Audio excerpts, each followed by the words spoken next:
Good afternoon students. पिछले class में हम लोग इंडक्टिव इफेक्ट देख रहे थे जनरल ऑर्गेनिक केमिस्ट्री में, और इंडक्टिव इफेक्ट में आपको मैंने पिछले क्लास में एक होमवर्क दिया था, माइनस आई इफेक्ट हमें कंपेयर करना था। और जो क्वेश्चन था अपना वो था आपका NMe3 प्लस NHMe2 प्लस, इसके अलावा आपका था यहाँ पे अपने पास NH2Me प्लस, और लास्ट था आपका NH3 प्लस। ठीक, इसमें आपको माइनस आई इफेक्ट कंपेयर करना था। ठीक है, ये अच्छा क्वेश्चन है, इसको डिस्कस करते हैं फिर आगे बढ़ते हैं।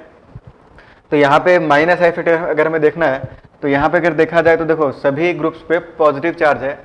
तो नाइट्रोजन वैसे इलेक्ट्रोनेगेटिव एटम है और इस ग्रुप पे एक पॉजिटिव चार्ज भी प्रेजेंट है।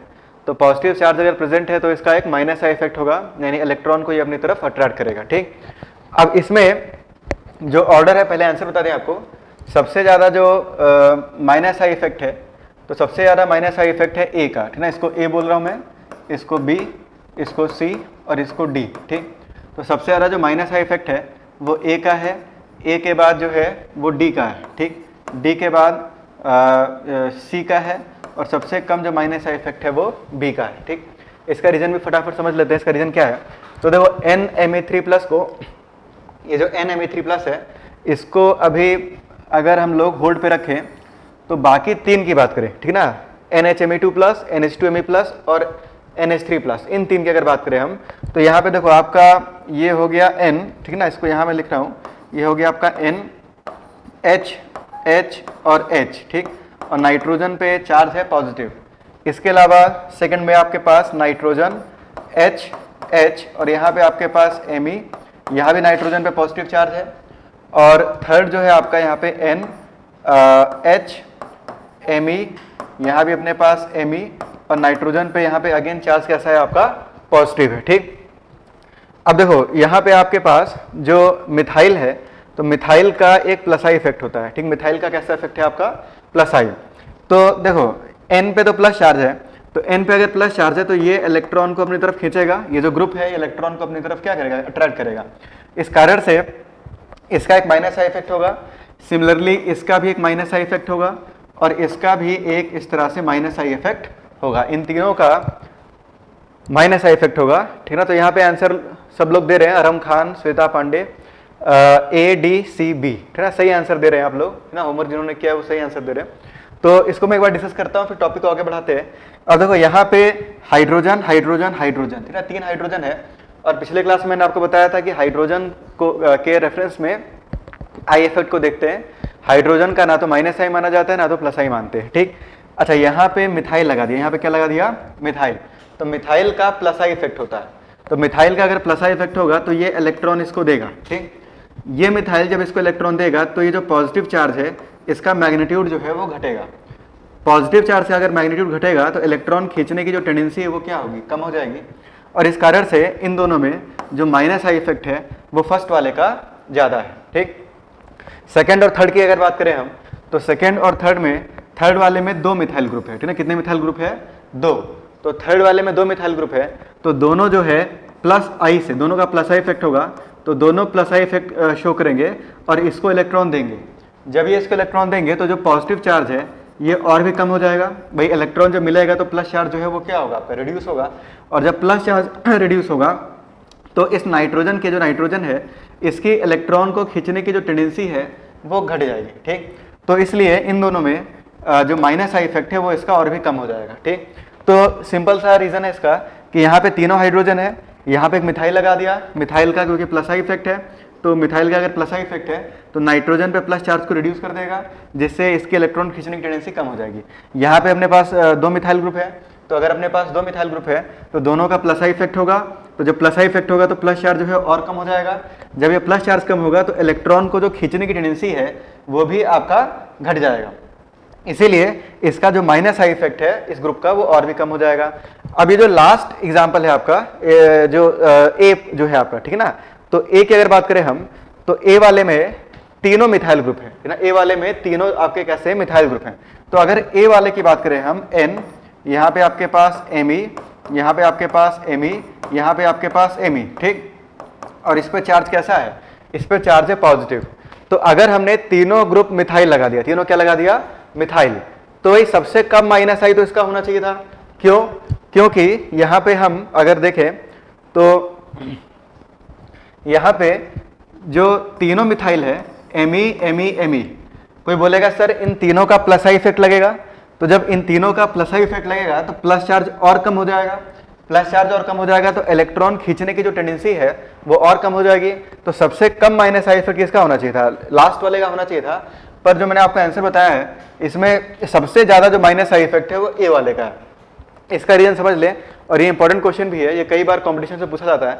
तो इसका रीजन ये है कि मिथाइल जो है एक बहुत बड़ा ग्रुप है, मिथाइल कैसा ग्रुप है, एक काफी बड़ा ग्रुप है, ठीक। यहाँ पे तो एक छोटा सा नाइट्रोजन है, जबकि मिथाइल में एक कार्बन है, कार्बन का साइज नाइट्रोजन से बड़ा होता है, जो एटॉमिक रेडियस है कार्बन का वो नाइट्रोजन से बड़ा है, और एक कार्बन पे 3 हाइड्रोजन भी लगे हुए हैं, ठीक। इस तरह से इस पे भी 3 हाइड्रोजन है, इस पे भी 3 हाइड्रोजन है। तो यहाँ पे जो मिथाइल है वो काफी बड़ा ग्रुप है, और आपने 3 मिथाइल ग्रुप लगा दिए, तो मिथाइल मिथाइल के बीच में जो रिपल्सिव फोर्स है, तो ये एफ रिपल्शन यानी कि वैंडरवाल रिपल्शन जो है वो काफी बड़ा हो जाएगा, ठीक ना। वैंडरवाल रिपल्शन क्या है, जो ग्रुप्स का जो इलेक्ट्रॉन क्लाउड है, उन इलेक्ट्रॉन क्लाउड्स का आपस में जो रिपल्शन है उसको बोलेंगे वैंडरवाल रिपल्शन। तो यहाँ पे जो वैंडरवाल रिपल्शन है वो काफी बढ़ जाएगा। वैंडरवाल रिपल्शन बढ़ने से जो बॉन्ड एंगल थीटा है ये थीटा इंक्रीज कर जाएगा, ठीक। तो होता क्या है, तीनों मिथाइल लगाने से जो थीटा है ये इंक्रीज कर जाता है। थीटा बढ़ने से, बॉन्ड एंगल बढ़ने से जो परसेंटेज एस करेक्टर है वो भी आपका बढ़ जाएगा। परसेंटेज एस करेक्टर जो है वो क्या होगा, बढ़ जाएगा। क्यों, क्योंकि हमने केमिकल बॉन्डिंग में देखा था कि जो बॉन्ड एंगल है it is directly proportional to percentage S character, और इसका उल्टा भी ट्रू है, ठीक ना। अगर बॉन्ड एंगल बढ़ेगा तो परसेंटेज एस करेक्टर भी बढ़ेगा, और इसका उल्टा भी ट्रू है, परसेंटेज एस करेक्टर बढ़ेगा तो बॉन्ड एंगल भी बढ़ेगा, ठीक ना। ये आपस में रिलेटेड है। तो होता क्या है कि तीनों मिथाइल लगाने से, 3 मिथाइल अगर आपने लगा दिए तो तीनों मिथाइल एक दूसरे को रिपेल करेंगे, रिपल्शन से बॉन्ड एंगल बढ़ेगा, बॉन्ड एंगल बढ़ने से हाइब्रिड ऑर्बिटल्स में परसेंटेज एस करेक्टर बढ़ जाएगा, परसेंटेज एस करेक्टर के बढ़ने से इलेक्ट्रोनेगेटिविटी नाइट्रोजन की बढ़ जाएगी, ठीक। और इलेक्ट्रोनेगेटिविटी अगर बढ़ जाएगी तो इसकी इलेक्ट्रॉन को खींचने की जो टेंडेंसी है वो भी बढ़ जाएगी।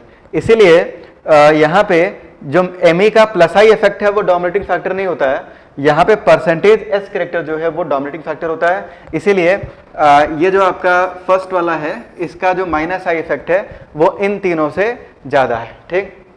तो ये क्वेश्चन आपको ध्यान रखना है, इस तरह इस पे कई बार क्वेश्चन आया है, तो इस तरह के क्वेश्चन आपको याद रखने, ठीक। आगे बढ़ते हैं, ये तो आपका होमवर्क था।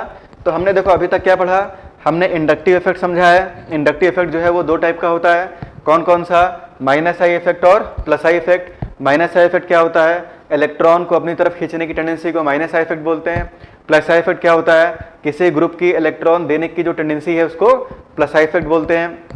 2 तरह के इफेक्ट हमने देखे, फिर उनको कंपेयर करने का हमने एक तरीका भी समझा कि उसको कंपेयर कैसे करना है, भाई 2 माइनस आई कैसे कंपेयर करना है और प्लस आई कैसे कंपेयर करना है। कुछ इंपॉर्टेंट क्वेश्चन समझे थे, उन क्वेश्चंस को आपको याद भी रखना है, ठीक है, जो ऑर्डर है वो आपको याद भी रखना है। आगे बढ़ते हैं, अब बात करेंगे हम लोग इंडक्टिव इफेक्ट का एप्लीकेशन।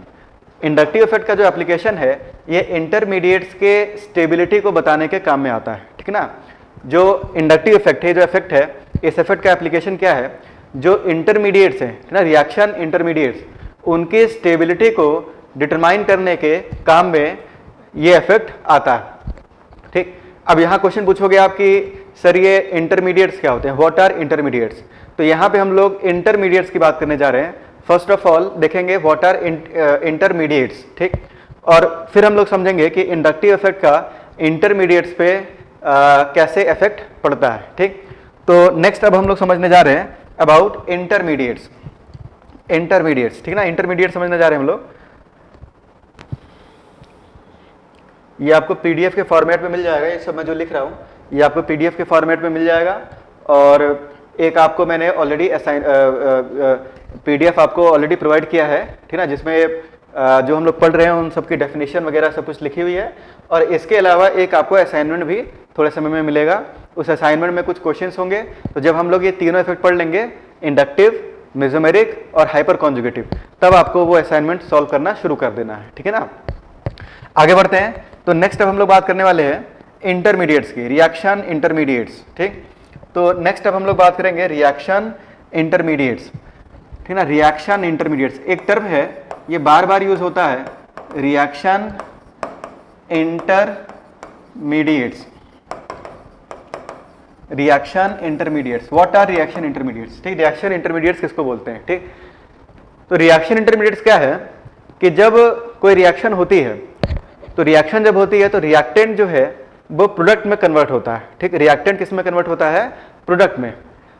तो जब रिएक्टेंट प्रोडक्ट में कन्वर्ट होता है तो रिएक्शन के बीच में एक शॉर्ट लाइफ स्पीशीज बनती है, उस शॉर्ट लिविंग स्पीशीज को इंटरमीडिएट बोलते हैं, जो रिएक्शन के दौरान, रिएक्शन के बीच में बनती है। ठीक, रिएक्शन के बीच में बनेगी और थोड़े समय में वो प्रोडक्ट में कन्वर्ट हो जाएगी। ठीक ना, तो रिएक्शन इंटरमीडिएट क्या है कि जब कोई रिएक्शन होती है, तो देखो रिएक्शन में जो आपका रिएक्टेंट है, जो आपका रिएक्टेंट्स है, रिएक्टेंट्स जो है ये सबसे पहले इंटरमीडिएट्स में कन्वर्ट होते हैं। ठीक ना, इंटरमीडिएट्स।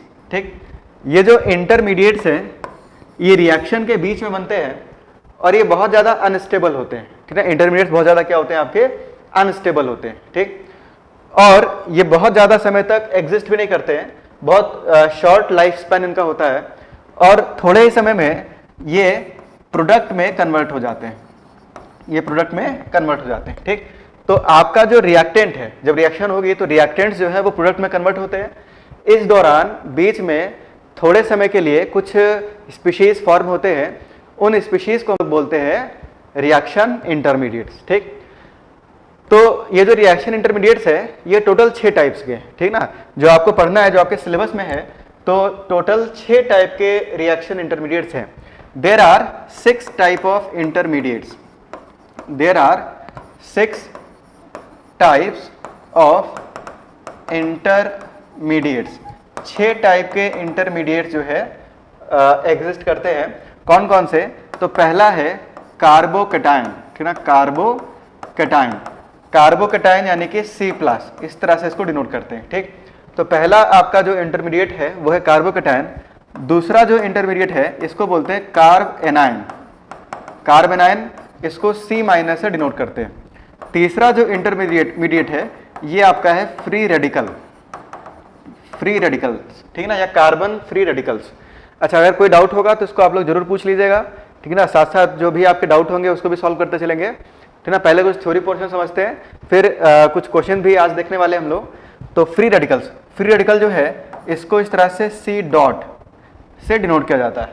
इसके बाद जो तीसरा आपका इंटरमीडिएट है, तो जो चौथा इंटरमीडिएट है अपना, ठीक, तो जो फोर्थ इंटरमीडिएट है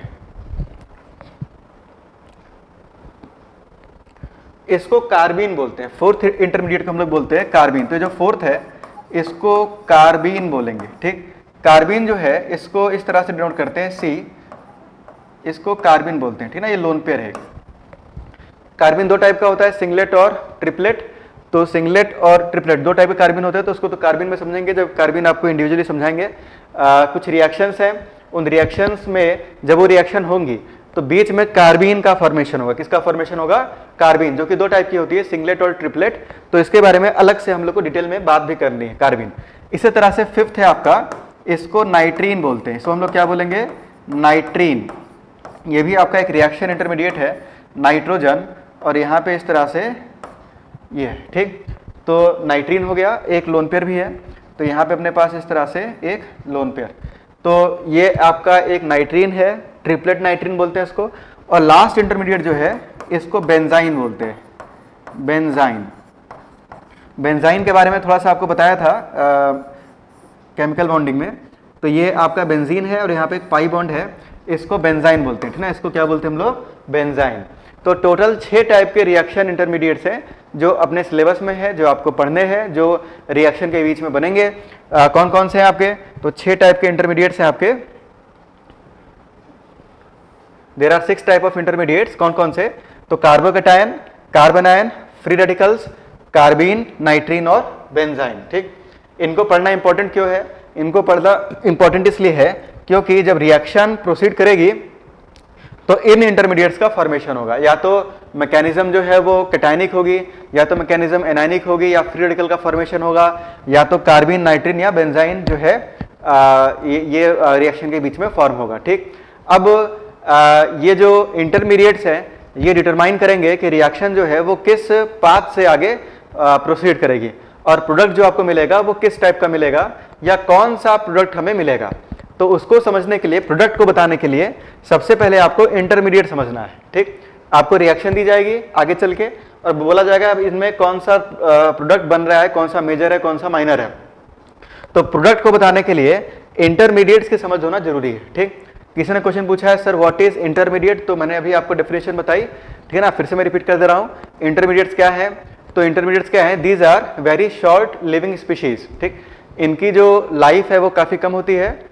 which are formed during the reaction, जो रिएक्शन के दौरान बनते हैं जब रिएक्टेंट प्रोडक्ट में कन्वर्ट होता है। आपका जो रिएक्टेंट है, रिएक्टेंट प्रोडक्ट में कन्वर्ट होगा, तो रिएक्टेंट प्रोडक्ट में जब कन्वर्ट होगा तो प्रोडक्ट में कन्वर्ट होने से पहले बहुत थोड़े समय के लिए कुछ स्पीशीज बनते हैं। इन स्पीशीज को बोलते हैं इंटरमीडिएट्स। ठीक, इंटरमीडिएट्स कौन कौन से बनते हैं, तो इंटरमीडिएट आपका कोई कार्बोकेटायन बन सकता है, कार्बोनाइन बन सकता है, फ्री रेडिकल बन सकता है, कार्बीन बन सकता है, नाइट्रीन बन सकता है और क्या बन सकता है आपका बेंजाइन बन सकता है। ये इंटरमीडिएट्स हैं जो बीच में बनते हैं और ये इंटरमीडिएट्स डिसाइड करते हैं कि आपका जो प्रोडक्ट है वो क्या बनने वाला है, कौन सा मेजर बनेगा, कौन सा माइनर बनेगा। ये सब जो है ये इंटरमीडिएट्स डिसाइड करते हैं। ठीक, अब बात करेंगे इंटरमीडिएट्स की। तो देखो कार्बीन, नाइट्रीन और बेंजाइन, इनको तो अलग से डिस्कस करना है। ये जो चैप्टर है आपका, इसमें हम लोग बेसिकली कार्बोकेटायन, कार्बोनाइन और फ्री रेडिकल की बात करेंगे। ठीक, क्यों, क्योंकि ऑलमोस्ट आपके जो लगभग 95% रिएक्शंस हैं उसमें इन तीनों का फॉर्मेशन होता है, कार्बोकेटायन, कार्बोनाइन और फ्री रेडिकल। ठीक, इसके बाद गिने चुने जो 5% रिएक्शन अपने पास बचते हैं उसमें कार्बीन, नाइट्रीन और बेंजाइन का फॉर्मेशन होता है। तो ये थोड़ा सा कम देखने को मिलेंगे, ज्यादा हमको देखने को मिलेगा कार्बोकेटायन, कार्बोनाइन और फ्री रेडिकल। ठीक है ना, ये सबसे ज्यादा हमें देखने को मिलेंगे। तो इन तीनों की बात पहले करेंगे, कार्बोकेटायन की, कार्बोनाइन की और फ्री रेडिकल की। ठीक है, पहले इन तीनों के बारे में बात करते हैं, फिर समझेंगे कि इंडक्टिव इफेक्ट जो है वो किस तरह से इनको इफेक्ट करता है। ठीक, तो आगे बढ़ते हैं। नेक्स्ट है आपका यहां पे इंटरमीडिएट्स। ठीक, तो इंटरमीडिएट्स में देखो आपके पास सबसे पहला है कार्बोकेटायन। ठीक ना, कार्बोकेटायन। दूसरा जो इंटरमीडिएट है इसको बोलेंगे हम लोग, ठीक ना, सेकंड। तो सेकंड जो इंटरमीडिएट है आपका कार्बोकेटायन, इसके बाद सेकंड है आपका कार्बोनाइन। ठीक, तो कार्बोकेटायन, कार्बोनाइन, फ्री रेडिकल। पहले फ्री रेडिकल की बात करते हैं। तो यहाँ पे आपके पास फ्री रेडिकल और तीसरा है हमारे पास कार्बोनाइन, कार्बोनाइन। ठीक, तीनों की बात एक एक करके करते हैं। तो ये जो आपका कार्बोकेटायन है, कार्बोकेटायन को इस तरह से डिनोट करते हैं, यहाँ पे आपके पास C और इस पे प्लस चार्ज। ठीक ना, कार्बन ने 3 बॉन्ड बनाया हुआ है और एक इस पे प्लस चार्ज है यानी एक वैकेंट ऑर्बिटल इसमें प्रेजेंट है।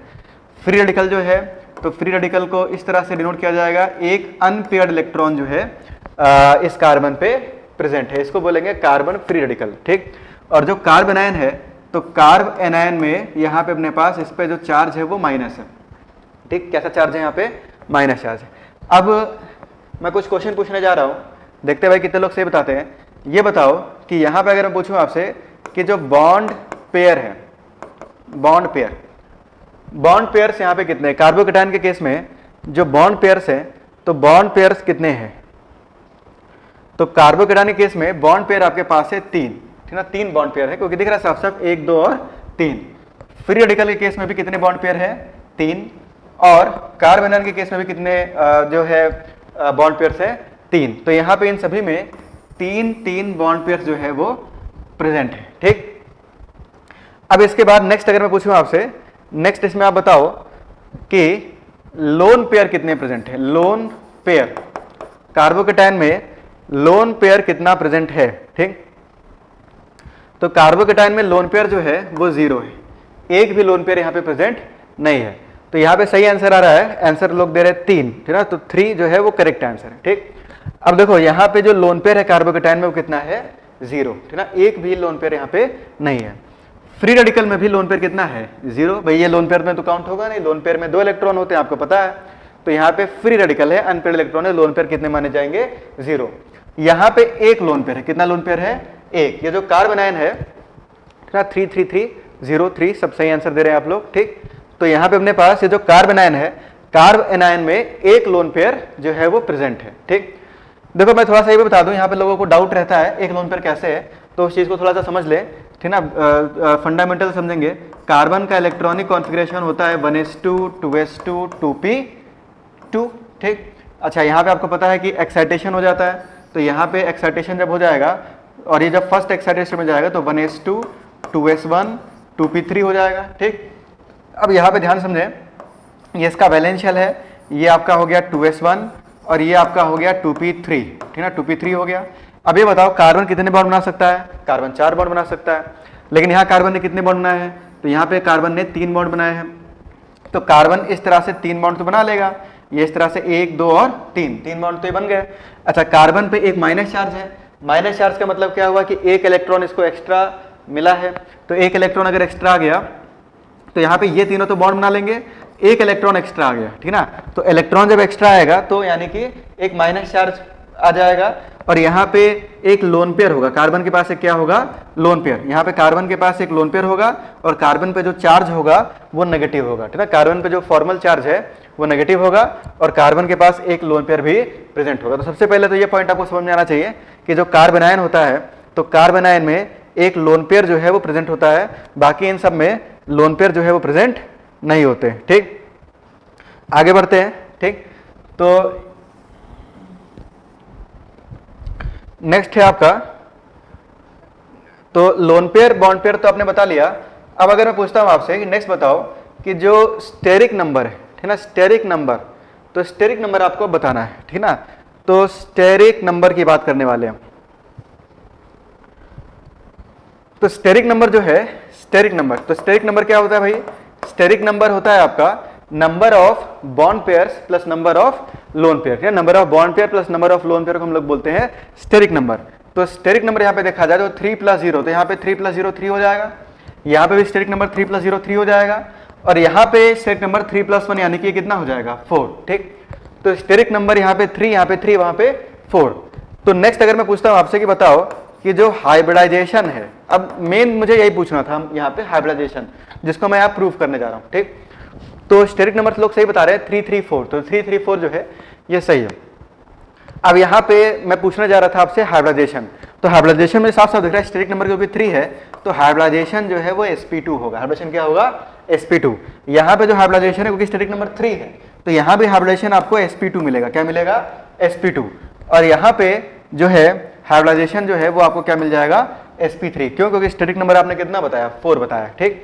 तो ये आप यहाँ पे अब जो है बता सकते हैं। ये ध्यान रखना कि ये जो मैंने बॉन्ड बनाए हैं ये अल्काइल ग्रुप से जुड़े हैं, जैसे आर और किससे जुड़ा हुआ है? आर। ये 3 अल्काइल ग्रुप हैं, ठीक है ना, ये चीज ध्यान रखना है। क्वेश्चन पूछा है सर कार्बन आयन में एक नेगेटिव चार्ज जो उसमें था उसकी वजह से ना लोन पेयर बना। बिल्कुल सही कह रहे हैं आप अरहम खान कि जो एक नेगेटिव चार्ज था, तो नेगेटिव चार्ज का मतलब क्या हुआ कि एक इलेक्ट्रॉन एक्स्ट्रा आया है। तो यहां मैंने अभी बनाया था कि जब एक इलेक्ट्रॉन एक्स्ट्रा आएगा तो पेयरिंग हो जाएगी, तो एक लोन पेयर आ जाएगा, ठीक है ना। तो जो नेगेटिव चार्ज है वो in the form of lone pair है, ठीक है ना। यहाँ पे लोन पेयर के फॉर्म में नेगेटिव चार्ज है। तो हाइब्रिडाइजेशन लोग सही बता रहे हैं sp2 और sp3, ठीक है ना। इसी तरह से आप लोगों को बताते चलना है, धीरे धीरे सब चीजें क्लियर हो जाएंगी। तो यहाँ पे sp2 sp3 ये आपका जो है हाइब्रिडाइजेशन आ जाएगा। अब इन हाइब्रिडाइजेशन की ज्योमेट्री क्या होती है?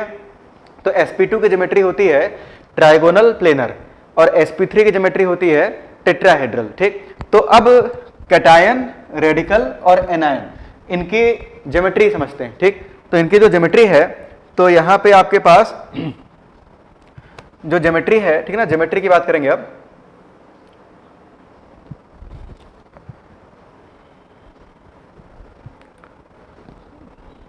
तो यहां पे जो आपका कार्बोकैटायन था, तो कार्बोकैटायन का हाइब्रिडाइजेशन sp2 है तो इसकी ज्योमेट्री हो जाएगी ट्राइगोनल प्लेनर। तो देखो यहाँ पे C, एक बॉन्ड आपका वेज पे होगा, दूसरा बॉन्ड आपका डैश पे होगा, ठीक। और ध्यान दो कि यहाँ कार्बन पे एक प्लस चार्ज है। कार्बन पे चार्ज कैसा है? प्लस, ठीक। यहाँ पे मैं लिख रहा हूँ एक इस तरह से कि यहाँ पे कार्बन के 2s में, कार्बन का जो 2s था और जो 2p था, तो यहाँ पे एक इलेक्ट्रॉन था और यहाँ पे 3 इलेक्ट्रॉन थे, ठीक ना। कार्बन पे जो फॉर्मल चार्ज है पॉजिटिव है पॉजिटिव चार्ज मतलब एक इलेक्ट्रॉन यहां से निकल गया, ठीक। तो एक इसके पास खाली ऑर्बिटल बच जाएगा और हाइब्रिडाइजेशन जो है वो sp2 का, हाइब्रिडाइजेशन किसका बताया आपने, sp2 का। तो एक जो है वो 2pz, जैसे मान लो ये 2pz है, ये xy प्लेन होगा, तो एक आपका pz ऑर्बिटल जो है वो बच जाएगा। तो यहाँ पे कार्बन के पास एक इस तरह से प्लस चार्ज होता है, ठीक है ना, और यहाँ पे एक वैकेंट 2p ऑर्बिटल जो है वो प्रेजेंट होता है, ठीक। फ्री रेडिकल की बात करें तो यहाँ पे sp2 हाइब्रिडाइजेशन है, sp2 हाइब्रिडाइजेशन होने के साथ साथ यहाँ पे अपने पास ये हो गया कार्बन, इसके पास एक अनपेयर्ड इलेक्ट्रॉन है, तो ये जो pz होगा इसमें एक इलेक्ट्रॉन जो है वो प्रेजेंट होगा। भैया कार्बन में प्लस चार्ज था, तो प्लस चार्ज मतलब ये इलेक्ट्रॉन यहाँ से निकल गया, ठीक। फ्री रेडिकल में ये इलेक्ट्रॉन यहाँ से नहीं निकलेगा, तो ऐसे केस में एक इलेक्ट्रॉन जो है यहाँ पे बचा होगा। अच्छा, यहाँ पे ये पता होना चाहिए आपको कि यहाँ पे 3 अल्काइल ग्रुप्स लगे हुए हैं या 3 हाइड्रोजन भी आप जोड़ सकते हो, ठीक। अच्छा, लेकिन इसका जो हाइब्रिडाइजेशन है वो क्या है, sp3, और sp3 की ज्योमेट्री क्या होती है, टेट्राहेड्रल होती है। यहाँ पे एक लोन पेयर भी प्रेजेंट है। तो देखो आपका ये जो कार्बन आयन होगा, तो कार्बन आयन में आपका देखो इसका पिरामिडल शेप मिलेगा, इस तरह से पिरामिडल शेप मिलेगा। यहाँ पे आपके पास जैसे 3 अल्काइल ग्रुप हो गए, R R और R, ठीक। अच्छा, एक इसके पास इस तरह से लोन पेयर आ जाएगा, एक क्या आ जाएगा इसके पास, लोन पेयर, ठीक। और कार्बन पे जो चार्ज है वो कैसा होगा, नेगेटिव, ठीक ना। कई बार लोन पेयर में ही नेगेटिव लिख देते हैं, लोन पेयर में क्या लिख देते हैं, नेगेटिव, क्योंकि वो जो एक्स्ट्रा इलेक्ट्रॉन आया था उसी के कारण नेगेटिव चार्ज था, जो कि इसके साथ आके पेयरिंग कर लिया था, ठीक है ना। लेकिन ओवरऑल अगर देखें तो नेगेटिव चार्ज इस कार्बन एटम पे, ठीक है, नेगेटिव जो चार्ज है वो कार्बन एटम के ऊपर है, ठीक। और यहाँ पे ये 2 इलेक्ट्रॉन्स होंगे, इस तरह से 2 इलेक्ट्रॉन्स होंगे जो कि लोन पेयर के फॉर्म में प्रेजेंट होते हैं, ठीक। इसके अलावा जब हमने अमोनिया पढ़ा था पी ब्लॉक में, अमोनिया जब आपने पढ़ा था तो वहां मैंने बताया था कि ये फ्लिपिंग भी करता है। ये क्या करता है आपका, फ्लिपिंग। जैसे अमोनिया का फ्लिपिंग होता है अमोनिया इन्वर्जन में, इसी तरह से इसकी भी इस तरह से फ्लिपिंग होती है, ठीक है ना। तो फ्लिपिंग का की बात तो खैर बाद में करेंगे, रिएक्शंस में काम आएगा। फ्लिपिंग होती है, ये ऊपर से भी अटैक कर सकता है, लुईस बेस की तरह बिहेव कर सकता है, और डाउन द प्लेन आके भी किसी पे अटैक कर सकता है। दोनों तरह से ये अटैक करता है, ठीक है ना। तो इसका भी अपना सिग्निफिकेंस है, उसको भी समझेंगे जब समय आएगा, ठीक है ना। तो फिलहाल ये ज्योमेट्रीज आपको समझ में आनी चाहिए। कार्बन आयन का पिरामिडल शेप होता है, कैसा होता है, पिरामिडल, और ये आइसो स्ट्रक्चरल है विद अमोनिया। अमोनिया के साथ ये क्या है, आइसो स्ट्रक्चरल, ठीक। इसका फ्री रेडिकल का कैसा शेप होगा, ट्राइगोनल प्लेनर, और कैटायन का शेप कैसा होगा, ट्राइगोनल प्लेनर। अब मेन मुद्दे पे आते हैं, ठीक ना, काम की चीज पे आते हैं। ये तो मैंने आपको बताया ज्योमेट्री, हाइब्रिडाइजेशन, कैटायन, एनायन और रेडिकल का, ठीक ना। ये क्या है आपके, ये इंटरमीडिएट्स हैं। इंटरमीडिएट्स क्या होते हैं, जो रिएक्शन के बीच में बनते हैं, ठीक ना, और फिर प्रोडक्ट में कन्वर्ट हो जाते हैं। ये प्रोडक्ट नहीं कहलाएंगे, ये रिएक्शन इंटरमीडिएट होंगे। ये स्टेबल होंगे, अनस्टेबल होंगे, तो ये अनस्टेबल होंगे, ठीक ना। अब अगर हम यहाँ पे बात करते हैं नेक्स्ट पॉइंट की, ठीक ना, तो नेक्स्ट अब मैं यहाँ पे बात करने जा रहा हूं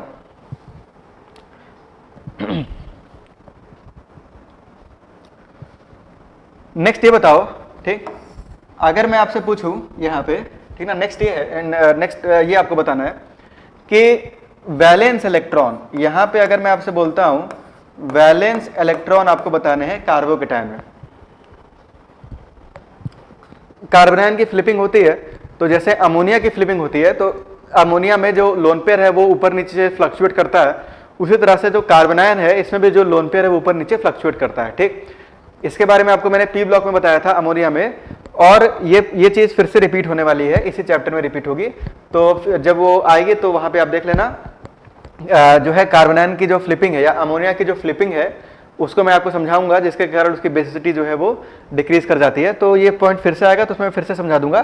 फिलहाल यहाँ पे भी इतना बता दे रहे हैं कि जो लोन पेयर है, तो लोन पेयर इस तरह से ऊपर नीचे फ्लक्चुएट करता है, ठीक है ना। ये जो 3 बॉन्ड है जो कि नीचे है, ये इस तरह से उठ के ये ऊपर चले जाते हैं, और लोन पेयर जो ऊपर था वो नीचे आ जाता है। इस तरह से लोन पेयर के ऊपर नीचे फ्लिपिंग चलती है या फ्लक्चुएशन इस तरह से चलता रहता है इसमें, ठीक है ना।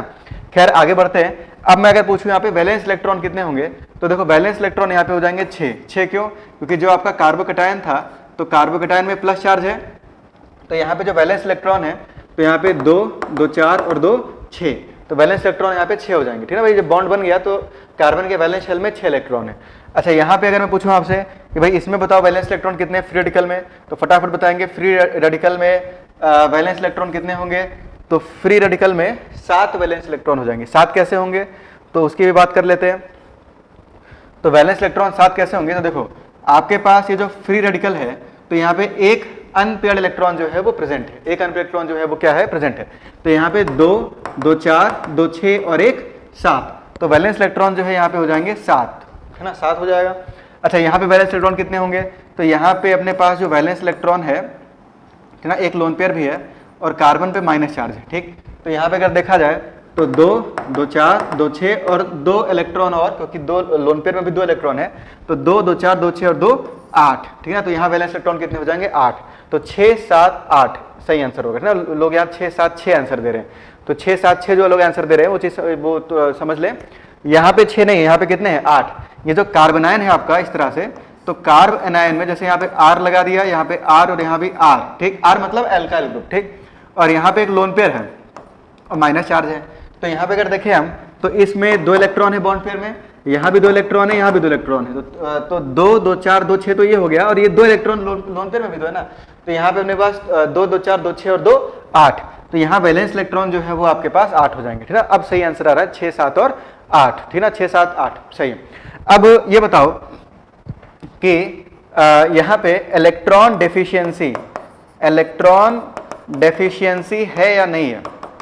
तो देखो, कार्बन का ऑक्टेट पूरा होने के लिए इलेक्ट्रॉन कितने होने चाहिए थे, 8 होने चाहिए थे, लेकिन यहाँ पे 8 से कम इलेक्ट्रॉन है। कितने इलेक्ट्रॉन है, 6, तो 6 इलेक्ट्रॉन है। तो इस कारण से जो कार्बोकेटायन है आपका वो इलेक्ट्रॉन डेफिशिएंट है। कार्बोकेटायन क्या है आपका, इलेक्ट्रॉन डेफिशिएंट, इसमें इलेक्ट्रॉन की डेफिशिएंसी है, मतलब ये चाहता है कि कहीं से इसको इलेक्ट्रॉन मिल जाए, ठीक, और इलेक्ट्रॉन मिलते ही ये स्टेबलाइज हो जाएगा।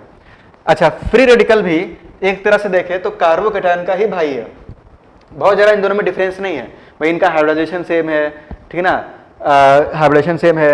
अच्छा, इन दोनों का जो ऑक्टेट है पूरा नहीं है, इन दोनों की ज्योमेट्री भी सेम है, दोनों ट्रायगोनल प्लेनर है, ठीक है ना, तो काफ़ी कुछ इन दोनों में समानता है, ठीक है ना, तो ये बिल्कुल भाई जैसे हैं, ठीक। तो यहाँ पे अगर देखें हम, तो ये भी इलेक्ट्रॉन डेफिशिएंट है, ये भी क्या है आपका, इलेक्ट्रॉन डेफिशिएंट, ठीक, क्योंकि इसमें 7 इलेक्ट्रॉन है, कार्बन के पास कितने इलेक्ट्रॉन है, 7, और होने कितने चाहिए थे, 8। तो कहीं से अगर इसको इलेक्ट्रॉन मिल जाए तो इसकी भी स्टेबिलिटी क्या होगी, बढ़ जाएगी। इसीलिए कैटायन और जो रेडिकल है वो ऑलमोस्ट एक जैसी प्रॉपर्टी शो करते हैं, ठीक है ना, बहुत ज़्यादा डिफरेंस नहीं है, कुछ कुछ चीज़ों में डिफरेंस है, पर लगभग इनकी जो रिएक्शंस है या जो प्रोडक्ट है वो एक जैसे ही आते हैं, ठीक है ना, क्योंकि जो है ये दोनों ही आपके क्या है, एक जैसे इलेक्ट्रॉन डेफिशिएंट है। कार्बनायन जो है, जो आपका कार्बनायन है, ठीक, तो कार्बनायन में 8 इलेक्ट्रॉन है, कितने इलेक्ट्रॉन है, 8। तो क्योंकि इसमें 8 इलेक्ट्रॉन है इसीलिए ये इलेक्ट्रॉन डेफिशिएंट नहीं है, इसका ऑक्टेट पूरा है, लेकिन ऑक्टेट तो पूरा है लेकिन इस पे एक चार्ज बैठा हुआ है, माइनस चार्ज। कैसा बैठा हुआ है, माइनस। इस चार्ज के कारण ये अनस्टेबल है, ये चाहता है कि भाई चार्ज को कहीं से हटाया जाए, ठीक है, चार्ज वार्ज मुझे नहीं चाहिए, तो ये कोशिश करता है कि अपना लोन पेयर किसी को कोऑर्डिनेट कर दे, ठीक है। कोई अगर इसको इलेक्ट्रोफाइल मिल जाए या कोई इसको लुईस एसिड मिल जाए तो ये फटाफट अपना जो लोन पेयर है वो किसी को डोनेट कर देता है। किसको, किसी लुईस बेस को ये क्या करेगा, डोनेट कर देगा, जिससे कि इसके सिर से जो चार्ज का लोड है वो खत्म हो जाए, ठीक है ना। लेकिन अगर हम ऑक्टेट के बेसिस से बात करें तो इसका जो ऑक्टेट है ये पूरा है, ठीक है ना, इसके वैलेंशियल में 8 होने चाहिए थे और 8 हैं भी, ठीक। लेकिन इन दोनों की अगर बात करें तो इनके वैलेंशियल में 8 इलेक्ट्रॉन नहीं है। तो खैर ये आपको पता होना चाहिए, अब ठीक ना, यस यस नो आप लोग सही आंसर दे रहे हैं। कार्बन अनस्टेबल क्यों है, ऑल्दो इट हैज 8, तो ये मैंने आपको बता दिया क्योंकि इसके ऊपर एक चार्ज है, ठीक है, नेगेटिव चार्ज है, ठीक, जिस कारण से इसकी रिएक्टिविटी जो है वो बढ़ जाती है, ऑल्दो इसका जो ऑक्टेट है वो पूरा है, ठीक। अच्छा आगे बढ़ते हैं, तो यहाँ पे जो इंपॉर्टेंट पॉइंट था वो ये था कि कार्बोकेटायन आपका इलेक्ट्रॉन डिफिशियंट है, जो आपका फ्री रेडिकल है ये भी इलेक्ट्रॉन डिफिशियंट है, लेकिन जो कार्बन आयन है ये किसी भी तरीके से इलेक्ट्रॉन डिफिशिएंट नहीं है। ये अनस्टेबल इसलिए है क्योंकि इस पर चार्ज नेगेटिव है, अगर इस चार्ज का लोड इसके ऊपर से हट जाए, ठीक है ना, तो इसकी स्टेबिलिटी जो है वो बढ़ जाएगी। भाई अमोनिया तो वो तो स्टेबल था ना अमोनिया, क्योंकि नाइट्रोजन पे कोई चार्ज था नहीं, तो अमोनिया जैसा आपका कार्बन आयन भी है, पर यहाँ कार्बन पे जो चार्ज है वो नेगेटिव है, चार्ज के कारण ही अनस्टेबल है। अच्छा आगे बढ़ते हैं, ठीक है ना। नेक्स्ट अब बात करने वाले हैं last question, second last question, unpaired electron की। ये जो कार्बोकेटायन था इसमें अनपेयर्ड इलेक्ट्रॉन कितने हैं, 0, एक भी अनपेयर्ड इलेक्ट्रॉन नहीं है, सारे इलेक्ट्रॉन या तो पेयर्ड है या है ही नहीं, ठीक ना, मतलब कि कोई भी अनपेयर्ड इलेक्ट्रॉन नहीं है। यहाँ पे अनपेयर्ड इलेक्ट्रॉन कितना है, एक, जो फ्री रेडिकल है इसमें एक अनपेयर्ड इलेक्ट्रॉन जो है वो प्रेजेंट है, और इसमें अनपेयर्ड इलेक्ट्रॉन कितना है, इसमें अनपेयर्ड इलेक्ट्रॉन 0 है, तो अगर मैग्नेटिक बिहेवियर की बात करें, मैग्नेटिक बिहेवियर, ठीक, तो मैग्नेटिक बिहेवियर जो है, तो मैग्नेटिक बिहेवियर, तो इसका जो मैग्नेटिक बिहेवियर है कार्बोकैटायन का, ये पैरामैग्नेटिक होगा या डायामैग्नेटिक होगा? तो जो कार्बोकैटायन है ये आपका डायामैग्नेटिक होगा। डायामैग्नेटिक क्यों होगा भाई? रीजन, क्योंकि इसके पास कोई अनपेयर्ड इलेक्ट्रॉन नहीं है, जबकि जो आपका फ्री रेडिकल है ये पैरामैग्नेटिक होगा। ये क्या होगा आपका? पैरामैग्नेटिक। और जो आपका कार्बन आयन है, कार्बन आयन अगेन ये जो है आपका डायामैग्नेटिक है, क्योंकि इसके पास कोई भी अनपेयर्ड इलेक्ट्रॉन नहीं है, सारे इलेक्ट्रॉन की पेयरिंग हो चुकी है, ठीक। तो इस कारण से ये क्या है? डायामैग्नेटिक है। तो ये पॉइंट्स आपको समझ में आ रहे होंगे, ठीक है ना। तो तीन इंटरमीडिएट्स की बेसिकली यहाँ पे हम लोग बात करने वाले हैं, किसकी किसकी? कार्बोकैटायन की, फ्री रेडिकल की और कार्बन आयन की। अब तीनों को इंडिविजुअली हम लोग समझने जा रहे हैं, ठीक ना। अब बात करने वाले हम लोग स्टेबिलिटी की। तो यहाँ पे सही आंसर आप दे रहे हैं डायामैग्नेटिक, पैरामैग्नेटिक एंड डायामैग्नेटिक, ना, सही आंसर आप लोग दे रहे हैं, ठीक। अब लास्ट पॉइंट, ठीक ना, ये सब पॉइंट्स तो आपने यहाँ पे समझ लिए। लास्ट पॉइंट है स्टेबिलिटी। तो स्टेबिलिटी को इंडिविजुअली हम समझेंगे इन तीनों की, और ये काफी इंपॉर्टेंट है। जो मैक्सिमम क्वेश्चन आते हैं इस चैप्टर से, कि इस पे जो भी क्वेश्चन आते हैं, तो वो दो तरह के क्वेश्चन आपको मिलते हैं, ठीक ना, जो मैक्सिमम क्वेश्चन है। या तो वो पूछता है compare the stability of the following, ठीक ना, आपको कैटायन दे देगा, एनायन दे देगा या रेडिकल दे देगा। या फिर दूसरे टाइप के क्वेश्चन आते हैं, आपको एसिडिक नेचर या बेसिक नेचर पूछा जाता है, ठीक ना। ये दो सबसे ज्यादा कॉमन क्वेश्चन है। तो यहाँ पे हम लोग, ठीक ना, पहले अब बात करने वाले हैं स्टेबिलिटी। स्टेबिलिटी जो है वो कैसे इफेक्ट होती है कार्ब कैटायन की, फ्री रेडिकल की और कार्बन आयन की, ठीक है ना। तो नेक्स्ट अब हम लोग स्टेबिलिटी की बात करने वाले हैं, स्टेबिलिटी, ठीक।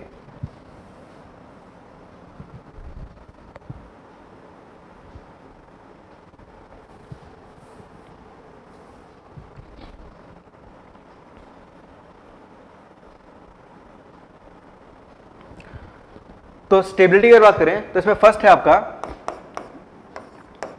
Stability of carbocation, stability of carbocation, ठीक है ना। बहुत ध्यान से समझेंगे एक एक चीजों को। तो स्टेबिलिटी ऑफ कार्बोकैटायन, कार्बोकैटायन की स्टेबिलिटी को हम लोग कैसे कंपेयर करेंगे। और अभी तक आपने सिर्फ एक ही इफेक्ट पढ़ा है, इंडक्टिव इफेक्ट, ठीक। इसके अलावा जब दूसरे इफेक्ट पढ़ेंगे तो फिर ये टॉपिक लेंगे कार्बोकैटायन की स्टेबिलिटी और फिर क्वेश्चन को समझेंगे ना। फिलहाल अभी सिर्फ आपको इंडक्टिव इफेक्ट को अप्लाई करना है, ठीक है ना। तो यहाँ पे स्टेबिलिटी ऑफ कार्बोकैटायन, तो देखो आपका जो कार्बोकैटायन है ये आपका है कार्बोकैटायन, ठीक है ना। कार्बोकैटायन के बगल में मान लो कोई ग्रुप लगा हुआ है जी, ठीक है ना। कार्बोकैटायन के बगल में कोई ग्रुप लगा हुआ है जी, ठीक। ये जो ग्रुप है ये दो टाइप का हो सकता है, या तो इलेक्ट्रॉन विड्रॉइंग ग्रुप या तो इलेक्ट्रॉन रिलीजिंग ग्रुप, ठीक है ना। यानी कि ये जो ग्रुप है ये इंडक्टिव में दो तरह का इफेक्ट शो कर सकता है, या तो माइनस आई या तो प्लस आई। मान लो ये जो ग्रुप है आपका ये प्लस आई इफेक्ट शो कर रहा है, ठीक है ना। क्या शो कर रहा है? ये प्लस आई। तो अगर ये प्लस आई इफेक्ट शो कर रहा है इसका मतलब ये इलेक्ट्रॉन रिलीजिंग ग्रुप है, इलेक्ट्रॉन रिलीजिंग ग्रुप या इलेक्ट्रॉन डोनेटिंग ग्रुप है। तो ऐसे केस में अगर इसका प्लस आई इफेक्ट है, तो प्लस आई इफेक्ट है तो ये इस कार्बन को, इस कैटायन को इलेक्ट्रॉन जो है वो सप्लाई करेगा। अच्छा, इलेक्ट्रॉन सप्लाई कैसे करेगा? By displacement of pi bond या by displacement of sigma bond? तो यहाँ पे by displacement of sigma bond, ठीक है ना। सिग्मा बॉन्ड के थ्रू ये इलेक्ट्रॉन जो है वो इसको सप्लाई करेगा या प्रोवाइड करेगा या डोनेट करेगा, ठीक है ना, या रिलीज करेगा। तो ये जो ग्रुप है, अगर इस ग्रुप का प्लस आई इफेक्ट है तो ये इलेक्ट्रॉन को सप्लाई करेगा, और अगर ये इलेक्ट्रॉन को सप्लाई करेगा तो भाई ये जो कैटायन था, अभी आपने बोला कि ये जो कार्बोकैटायन था ये कार्बोकैटायन इलेक्ट्रॉन डेफिशिएंट था, और अगर इसको कहीं से इलेक्ट्रॉन मिल रहा है तो इसकी स्टेबिलिटी जो है वो क्या होगी? बढ़ेगी। तो ये बताओ अगर इस ग्रुप का प्लस आई इफेक्ट है तो ये ग्रुप इस कैटायन को स्टेबलाइज करेगा या डिस्टेबलाइज करेगा, ठीक है ना। तो सीधा सा आंसर है ये इस कैटायन को स्टेबलाइज करेगा। क्यों? क्योंकि इसको भाई इलेक्ट्रॉन की जरूरत है और ये इसको इलेक्ट्रॉन क्या कर रहा है? सप्लाई कर रहा है, ठीक है। ये इलेक्ट्रॉन डेफिशिएंट था, इलेक्ट्रॉन की कमी थी और इस कमी को ये पूरा कर रहा है। ये ग्रुप इसको इलेक्ट्रॉन देके इसकी कमी को क्या कर रहा है? पूरा कर रहा है। तो इसको स्टेबलाइज करेगा, यानी कि स्टेबिलिटी जो है वो बढ़ जाएगी, ठीक ना। तो यहाँ पे जो स्टेबिलिटी है, स्टेबिलिटी ऑफ कैटायन, यहाँ कैटायन की स्टेबिलिटी की बात कर रहे हैं, तो कैटायन की जो स्टेबिलिटी है वो इंक्रीज कर जाएगी, ठीक ना। तो सुरुचि कुमारी सिग्मा, हाँ तो सही है, सिग्मा के थ्रू जो है ये इस बॉन्ड इसमें इलेक्ट्रॉन को सप्लाई करेगा। वही इसका उल्टा, अगर मान लो आपके पास कोई कैटायन है, इस तरह से कोई कार्बोकैटायन है और इस कैटायन के बगल में अगर कोई ग्रुप लगा हुआ है G, ठीक, इस ग्रुप का भाई दो तरह का इफेक्ट हो सकता है, या तो प्लस आई या तो माइनस आई। अगर इसका इफेक्ट माइनस आई है, कैसा इफेक्ट है, माइनस आई। माइनस आई मतलब कि अगर ये इलेक्ट्रॉन विड्रॉइंग ग्रुप है, इलेक्ट्रॉन विड्रॉइंग ग्रुप, तो अगर ये इलेक्ट्रॉन विड्रॉइंग ग्रुप है तो ऐसे केस में इससे इलेक्ट्रॉन को खींचेगा, ठीक।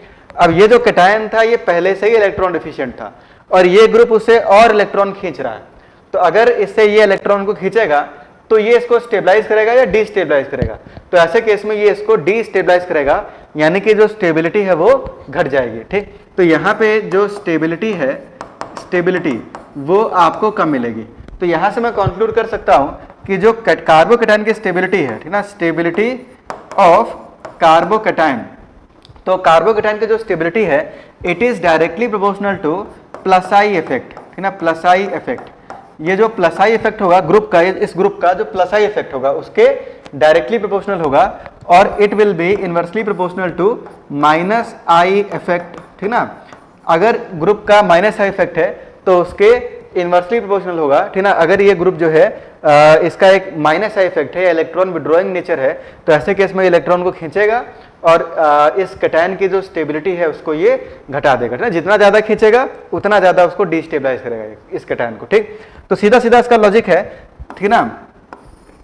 और सिर्फ आई इफेक्ट नहीं, अभी तो आपने सिर्फ एक इफेक्ट पढ़ा, कौन सा, आई इफेक्ट। इसके अलावा मेसोमेरिक इफेक्ट भी है, हाइपर कॉन्जुगेटिव इफेक्ट भी है, फील्ड इफेक्ट भी है, स्टेरिक इफेक्ट्स भी है। तो देखो कैटायन का बहुत सिंपल सा रूल होता है, कैटायन का बहुत सिंपल सा रूल है, अगर कोई ग्रुप कैटायन को इलेक्ट्रॉन दे रहा है किसी भी तरीके से, चाहे इंडक्टिव इफेक्ट से दे, चाहे रेजोनेंस इफेक्ट से दे, चाहे हाइपर कॉन्जुगेटिव इफेक्ट से दे, किसी भी इफेक्ट से अगर कैटायन को इलेक्ट्रॉन मिल रहा है तो कैटायन की जो स्टेबिलिटी है वो बढ़ जाएगी, ठीक। और अगर कैटायन से कोई ग्रुप इलेक्ट्रॉन को खींच रहा है, ठीक, किसी भी तरह से खींच रहा हो, चाहे इंडक्टिव से खींच रहा हो, चाहे रेजोनेंस इफेक्ट से खींच रहा हो, या मेसोमेरिक इफेक्ट से खींच रहा हो, चाहे हाइपर कॉन्जुगेटिव इफेक्ट से खींच रहा हो, अगर कैटायन से कोई इलेक्ट्रॉन को खींच रहा है तो उसकी स्टेबिलिटी जो है वो घट जाएगी।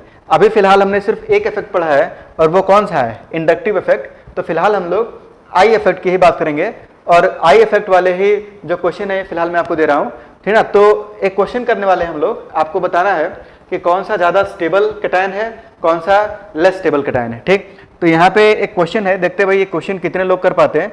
सबको ये क्वेश्चन क्लास में सॉल्व करने हैं, ठीक है ना, और इसका आंसर आपको बताना है। तो यहाँ पे क्वेश्चन है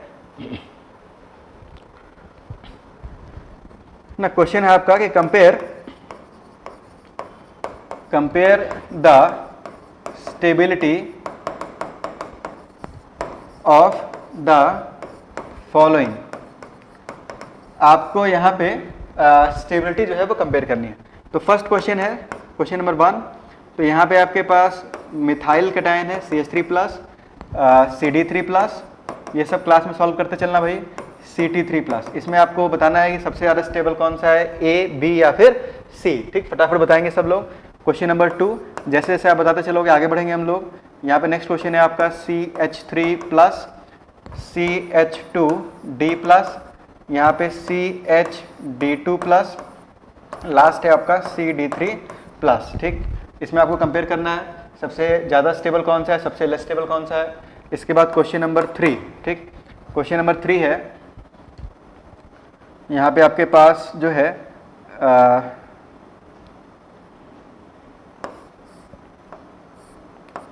प्लस, ठीक ना, एक कैटायन है सब, प्लस, और यहाँ पे के पास CH3+, ठीक। क्वेश्चन नंबर 4, ये 4 क्वेश्चन पहले करें।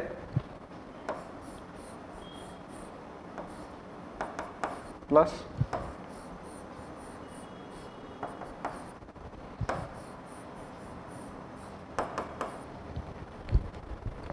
तो सबसे पहले बात करते हैं फर्स्ट क्वेश्चन की, ठीक ना।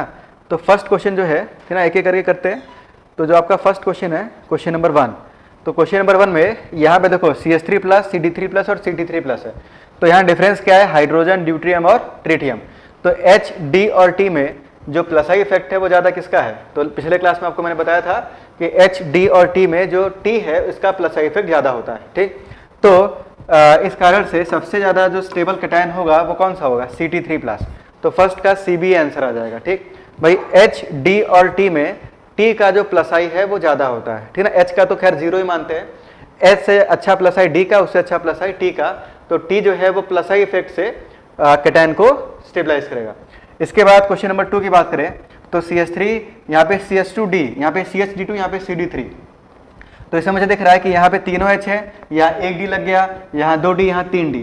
तो D की संख्या जब बढ़ाएंगे तो D का जो प्लस आई इफेक्ट है वो ज़्यादा है, तो इसीलिए सबसे स्टेबल हो जाएगा लास्ट वाला और सबसे लेस स्टेबल हो जाएगा फर्स्ट वाला, ठीक। तो सेकंड का भी सही आंसर दिख रहा है, DCBA, आप लोग सही आंसर दे रहे हैं। इसके बाद क्वेश्चन नंबर 3 की बात करते हैं। तो 3 में देखो यहाँ पे ये तो CH3 प्लस हो गया, ठीक है, मिथाइल कैटायन। यहाँ पे इथाइल कैटायन है, तो इसमें अगर बात करें हम तो यहाँ पे ये जो कैटायन है इसके बगल में यहाँ कार्बन है, ये ध्यान देना, ये CH3 है यहाँ पे, ठीक। तो इसका एक प्लस आई इफेक्ट होगा। अब देखो ये तो मिथाइल कैटायन है, इसमें डिग्री की बात नहीं करते, इसका नाम ही मिथाइल कैटायन, ठीक। ये आपका 1 डिग्री कैटायन है। कितनी डिग्री कैटायन है? 1 डिग्री। क्यों? क्योंकि ये जो कैटायन है ये सिर्फ एक कार्बन से जुड़ा हुआ है, तो इसको 1 डिग्री बोलेंगे। ये जो कैटायन है यहाँ पे जिस कार्बन पे प्लस चार्ज है, ये कैटायन 2 कार्बन से जुड़ा हुआ है, तो इसको बोलेंगे 2 डिग्री कैटायन। और ये जो कैटायन है ये 3 कार्बन से जुड़ा हुआ है, ठीक, तो इसको हम लोग बोलेंगे 3 डिग्री कैटायन, ठीक है, 3 डिग्री कैटायन। तो देखो यहाँ पे 1 डिग्री के बगल में एक मिथाइल ग्रुप है, तो मिथाइल का प्लस आई होगा तो इस कैटायन को वो स्टेबलाइज करेगा। 2 डिग्री में दो तरफ से प्लस आई मिलेगा, तो दो तरफ से अगर प्लस आई इफेक्ट मिलेगा तो इस कैटायन को वो स्टेबलाइज करेगा। और ये जो 3 डिग्री है इसमें 3 तरफ से जो है वो प्लस आई इफेक्ट इस कैटायन को मिलेगा। तो यहाँ पे 3 ग्रुप जो हैं वो कैटायन को क्या करेंगे? स्टेबलाइज करेंगे bye there plus I effect. तो इसमें सबसे स्टेबल हो जाएगा A, फिर B और सबसे लेस स्टेबल C। सबसे लेस स्टेबल जो है वो क्या हो जाएगा? D हो जाएगा, ठीक। तो क्वेश्चन नंबर 3 का A, B, C और D। तो क्या मैं बोल सकता हूँ कि जनरली आपका 1 डिग्री, 2 डिग्री और 3 डिग्री में जो 3 डिग्री कैटायन है वो ज़्यादा स्टेबल है एज कंपेयर टू 2 डिग्री और 1 डिग्री। क्वेश्चन नंबर 4 की बात करें तो क्वेश्चन नंबर 4 जो है इसमें देखो, अब मैं सीधा बोलूंगा कि ये जो कैटायन है ये कैटायन आपका 3 डिग्री कैटायन है, ठीक। ये जो कैटायन है आपका ये 2 डिग्री कैटायन है, ये जो कैटायन है आपका ये 1 डिग्री कैटायन है, ठीक। तो इससे हुआ क्या कि जो 3 डिग्री कैटायन है इसको 3 तरफ से प्लस आई इफेक्ट मिल रहा है, ठीक है, 3 डायरेक्शन से इसको प्लस आई इफेक्ट मिलेगा। 2 डिग्री वाले को सिर्फ 2 डायरेक्शन से प्लस आई इफेक्ट मिलेगा और 1 डिग्री वाले को सिर्फ 1 डायरेक्शन से प्लस आई इफेक्ट मिलेगा। तो मुझे साफ साफ दिख रहा है कि सबसे ज्यादा स्टेबल A होगा, फिर B होगा और सबसे लेस स्टेबल कौन सा होगा? C, ना, क्योंकि 3 डायरेक्शन से इसको प्लस आई इफेक्ट यहाँ पे मिल रहा है। और क्वेश्चन देखते हैं, क्वेश्चन नंबर 5 की तरफ बढ़ते हैं, ठीक है ना। तो question number 5,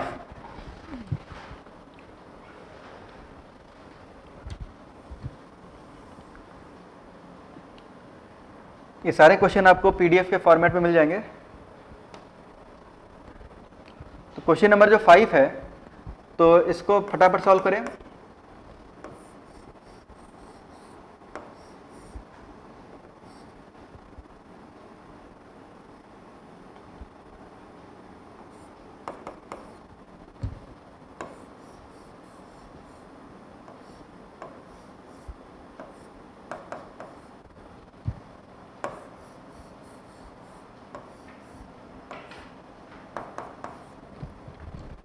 question number 6,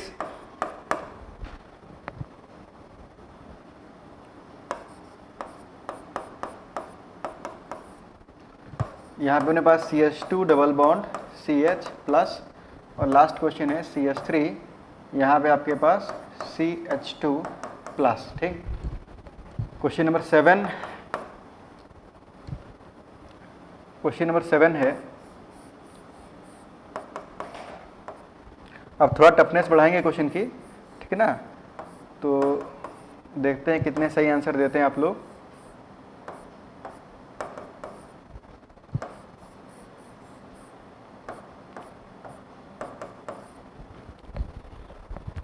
question number 8,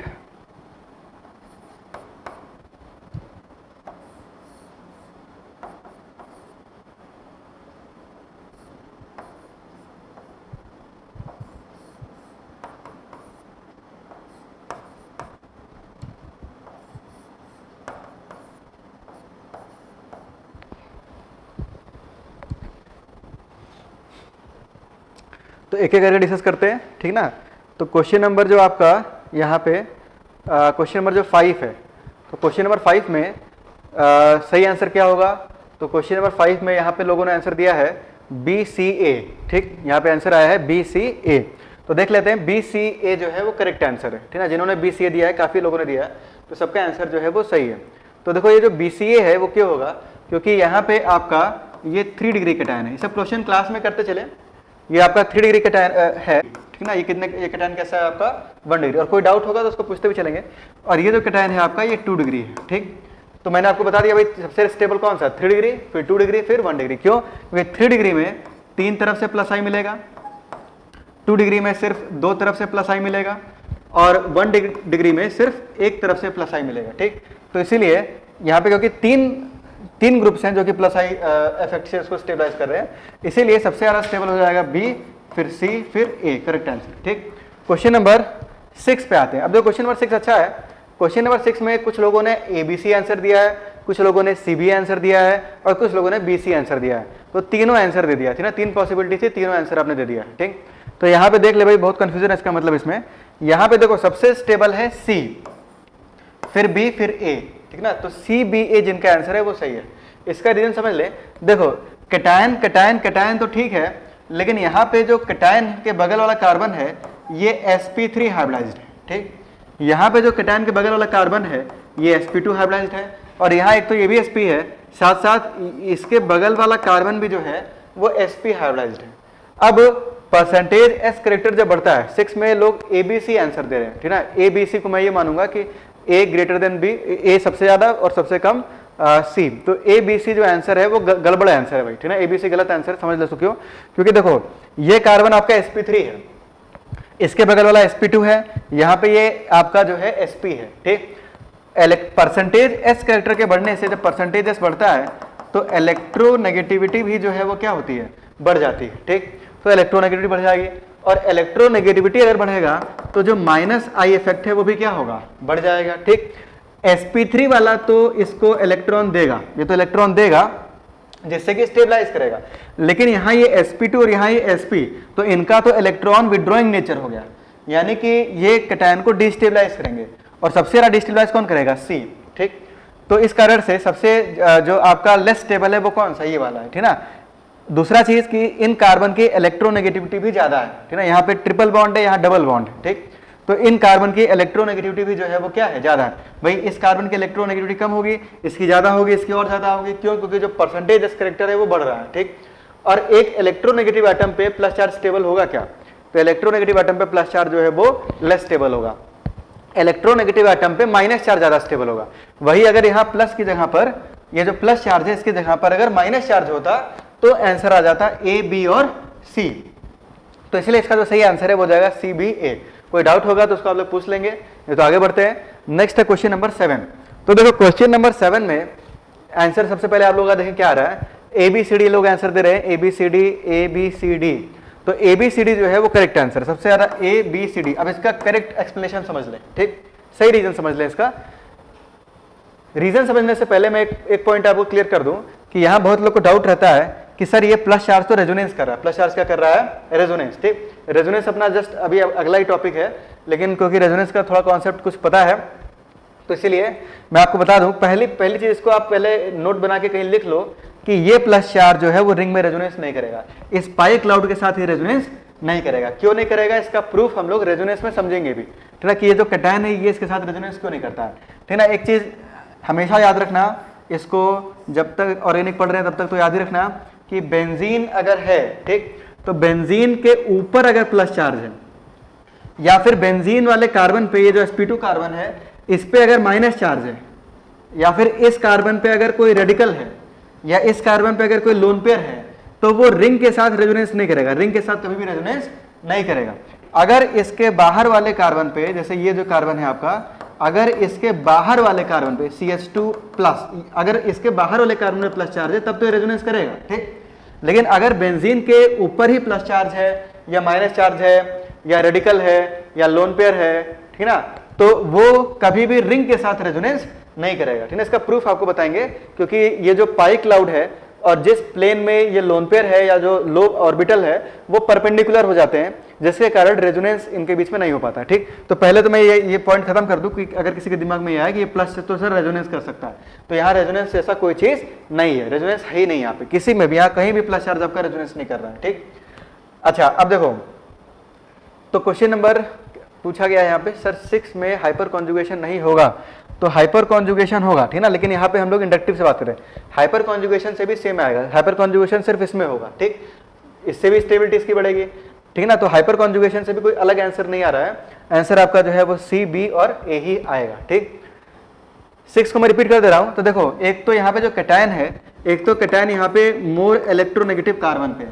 दूसरा इसके बगल में sp3 है जो कि इसको इलेक्ट्रॉन सप्लाई करेगा, तो इसकी स्टेबिलिटी जो है वो बढ़ जाएगी। इसके बगल में sp2 है और इसके बगल में sp है, ठीक है ना, जिसके कारण यहाँ पे परसेंटेज एस्केलेटर बढ़ेगा, जिसके कारण इलेक्ट्रोनेगेटिविटी बढ़ेगी और इलेक्ट्रॉन की खींचने की टेंडेंसी बढ़ेगी, तो कैटायन की स्टेबिलिटी जो है वो घट जाएगी। क्वेश्चन नंबर 8 पे आते हैं, तो क्वेश्चन नंबर 8 बताएं भाई, क्वेश्चन नंबर 8 का सही आंसर क्या होगा, तो क्वेश्चन नंबर जो 8 है, तो क्वेश्चन नंबर 8, अच्छा क्वेश्चन नंबर 7 का एक्सप्लेनेशन सुन ले पहले।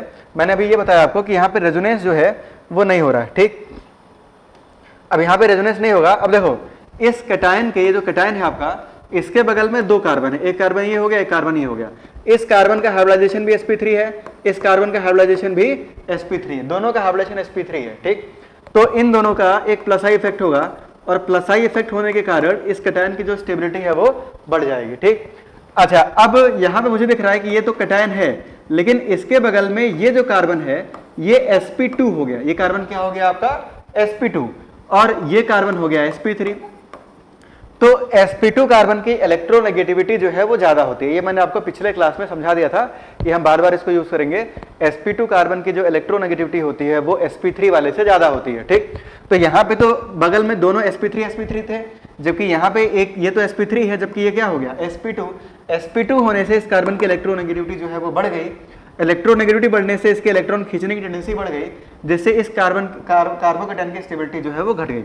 अब यहाँ पे अगर हम देखें तो ये भी sp2 हो गया और ये भी sp2 हो गया, बगल बगल वाले सारे sp2 हो गए, ये भी sp2 हो गया, और जो sp3 वाला है, sp3 वाला यहाँ पे है, तो इस कैटायन से sp3 वाला दूर चला गया, तो sp3 का जो प्लस आई इफेक्ट है वो वहां तक जो है वहां तक जो है डिस्टेंस इसका जो है वो इंक्रीज कर जाएगा या बढ़ जाएगा। ठीक, जिस कारण से इसकी स्टेबिलिटी जो है वो और कम हो जाएगी। यहाँ पे सारे जो है all atoms are sp2 hybridized, सारे एटम क्या है sp2 हाइब्रिडाइज्ड। ठीक, तो देखो यहाँ पे सब sp3 थे। ठीक, sp3 का एक प्लस आई इफेक्ट होगा, यहाँ पे सिर्फ बगल वाला sp2 हुआ, sp2 होने से कार्बन की इलेक्ट्रोनेगेटिविटी बढ़ गई, इलेक्ट्रोनेगेटिविटी बढ़ने से ये इलेक्ट्रॉन को खींचेगा तो कैटायन को डिस्टेबलाइज करेगा, तो स्टेबिलिटी जो है वो घट जाएगी। यहाँ पे अगर हम देखें तो बगल वाले जो कार्बन है वो दोनों sp2 हो गए और sp3 वाला जो है वो दूर चला गया, और यहाँ तो sp3 है ही नहीं, सारे जो कार्बन है वो sp2 है, जिस कारण से ये कैटायन आपका सबसे लेस स्टेबल होगा। और मैंने आपको एक बहुत इंपॉर्टेंट चीज बताई कि कैटायन, ये जो कैटायन है वो रिंग के साथ रेजोनेंस नहीं करेगा। ठीक है ना, आगे बढ़ते हैं क्वेश्चन नंबर 8। तो क्वेश्चन नंबर 8 में साफ साफ दिख रहा है आपको CBA आ जाएगा। ठीक ना, यहाँ पे आंसर दे दिया 8 का CBA। तो CBA क्यों? क्योंकि ये जो फ्लोरीन है तो फ्लोरीन का माइनस आई इफेक्ट होता है, तो माइनस आई इफेक्ट होगा तो ये इलेक्ट्रॉन को अपनी तरफ खींचेगा। अब यहाँ मुझे दिख रहा है फ्लोरीन, तो ये फ्लोरीन जो है ये कैटायन के अल्फा पोजीशन पर है, ये फ्लोरीन कैटायन के बीटा पोजीशन पर है, और ये फ्लोरीन जो है कैटायन के गामा पोजीशन पर है। ठीक, तो ये फ्लोरीन क्योंकि कैटायन के पास में है तो ये सबसे ज्यादा इलेक्ट्रॉन को अपनी तरफ खींचेगा। तो कैटायन को जब ये कैटायन से जब इलेक्ट्रॉन को खींचेगा तो कैटायन को ये डिस्टेबलाइज करेगा। ये फ्लोरीन जो है कैटायन से दूर चला गया, ठीक है ना, तो इसका जो माइनस आई इफेक्ट है वो कम हो जाएगा, माइनस आई इफेक्ट जो है वो क्या होगा, कम हो जाएगा, और इसका जो माइनस आई इफेक्ट है वो और भी कम हो जाएगा क्योंकि ये फ्लोरीन जो है वो और दूर है। तो इन तीनों फ्लोरीन में ए, बी और सी में सबसे ज्यादा जो डिस्टेबलाइज करेगा वो ए करेगा। ए क्यों? क्योंकि ये फ्लोरीन जो है सबसे पास में लगा हुआ है तो सबसे ज्यादा डिस्टेबलाइज करेगा। ये फ्लोरीन भी डिस्टेबलाइज करेगा, लेकिन क्योंकि ये फ्लोरीन दूर है इसलिए ये कम डिस्टेबलाइज करेगा और ये ज्यादा डिस्टेबलाइज करेगा, तो ये लेस स्टेबल हो जाएगा, ये आपका मोर स्टेबल हो जाएगा। ठीक है ना, कुछ और क्वेश्चन देख रहे हैं, तो क्वेश्चन नंबर 9। तो क्वेश्चन नंबर 9 की तरफ बढ़ते हैं।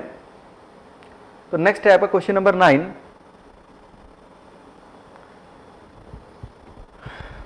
क्वेश्चन नंबर 9, ठीक। क्वेश्चन नंबर 9 में आपको दिया गया है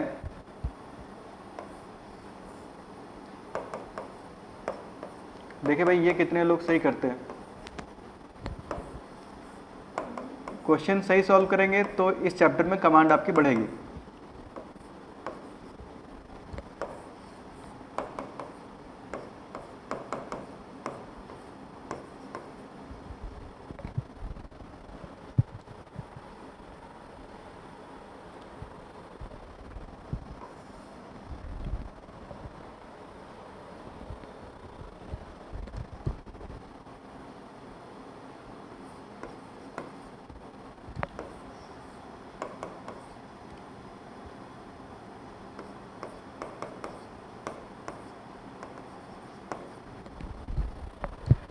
क्वेश्चन नंबर 10,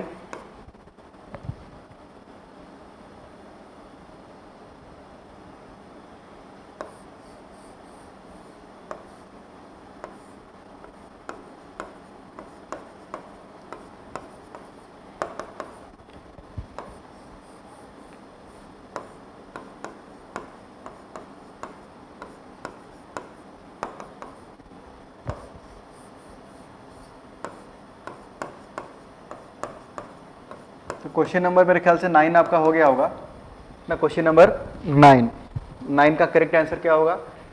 क्वेश्चन नंबर 10। आगे बढ़ते हैं क्वेश्चन नंबर 11, ठीक।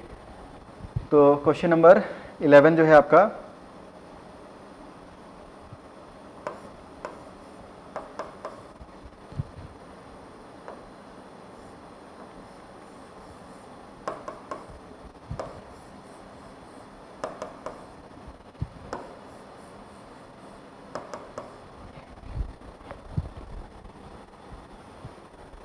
थोड़ा जल्दी सॉल्व करेंगे। लास्ट क्लास में मैंने आपको इन सब का माइनस आई इफेक्ट का ऑर्डर लिखवाया था कि सबसे ज़्यादा माइनस आई इफेक्ट किसका होगा, सबसे कम माइनस आई इफेक्ट किसका होगा। तो क्वेश्चन नंबर जल्दी जल्दी सॉल्व करें इसको। क्वेश्चन नंबर 12,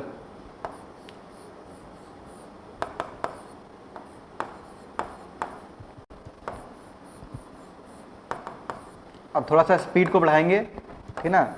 थोड़ा सा स्पीड को आप लोग बढ़ाएंगे और थोड़ा सही आंसर जल्दी देंगे। क्वेश्चन नंबर जो आपका 9 है, तो 9 फटाफट डिस्कस करते हैं। तो क्वेश्चन नंबर 9 में यहाँ पे हमें दिख रहा है कि देखो COCl, CHO, कीटो ग्रुप, ठीक है, COCH3 और एस्टर COOMe। इसमें मैंने आपको पिछले क्लास में समझाया था जहाँ पे इंडक्टिव आपने कंपेयर किया है कि सबसे ज़्यादा माइनस आई इसका होता है COCl का, उससे कम माइनस आई CHO का होता है, उससे कम माइनस आई COCH3 का होता है, और सबसे कम जो माइनस आई है वो COOMe का होता है, ठीक। तो क्योंकि सबसे ज़्यादा माइनस आई इसका है, तो माइनस आई अगर ज़्यादा होगा, ठीक ना, इसका जो माइनस आई है वो सबसे ज़्यादा है, तो माइनस आई अगर ज़्यादा होगा तो इलेक्ट्रॉन को ज़्यादा खींचेगा, और इलेक्ट्रॉन को जब ये अपनी तरफ खींचेगा तो इसकी स्टेबिलिटी जो है वो क्या होगी, कम हो जाएगी। तो इसमें जो सबसे ज़्यादा स्टेबल है वो आपका लास्ट वाला है, ठीक ना, D, C, B और A, ये इसका जो है सही आंसर है। क्वेश्चन नंबर 10 की बात करें तो 10 में देखो यहाँ पे CH3 है, मिथाइल, मिथाइल और मिथाइल, ठीक, जबकि यहाँ पे अपने पास CD3, CD3, CD3, तो CD3 का जो प्लस आई इफेक्ट है वो ज़्यादा है। यहाँ पे CT3, CT3 और CT3 है, तो CT3 का भी जो प्लस आई इफेक्ट है वो क्या है, CD3 से भी ज़्यादा है। तो इस कारण से सबसे ज़्यादा स्टेबल आपका C, उससे लेस स्टेबल B, सबसे less stable A। Question number 10 का आ जाएगा CBA। 11th की अगर बात करें तो देखो 11th में लोगों ने आंसर दिया है DCBA, तो DCBA जो है ये करेक्ट आंसर है, DCBA। अब थोड़ा सा इसका एक्सप्लेनेशन सुन लें। इसका जो एक्सप्लेनेशन है वो एंगल स्ट्रेन से आता है, ठीक है। एक टर्म हम लोग यूज करते हैं एंगल स्ट्रेन, एंगल स्ट्रेन। तो एंगल स्ट्रेन जो है, व्हाट इज एंगल स्ट्रेन, ठीक है ना, कि एंगल होना कितना चाहिए था और एंगल है कितना, ठीक है। इसका जो डिफरेंस है इसको बोलते हैं एंगल स्ट्रेन। एंगल स्ट्रेन मतलब कि expected angle, expected angle minus actual angle, expected angle minus actual angle, इसको बोलते हैं एंगल स्ट्रेन, ठीक।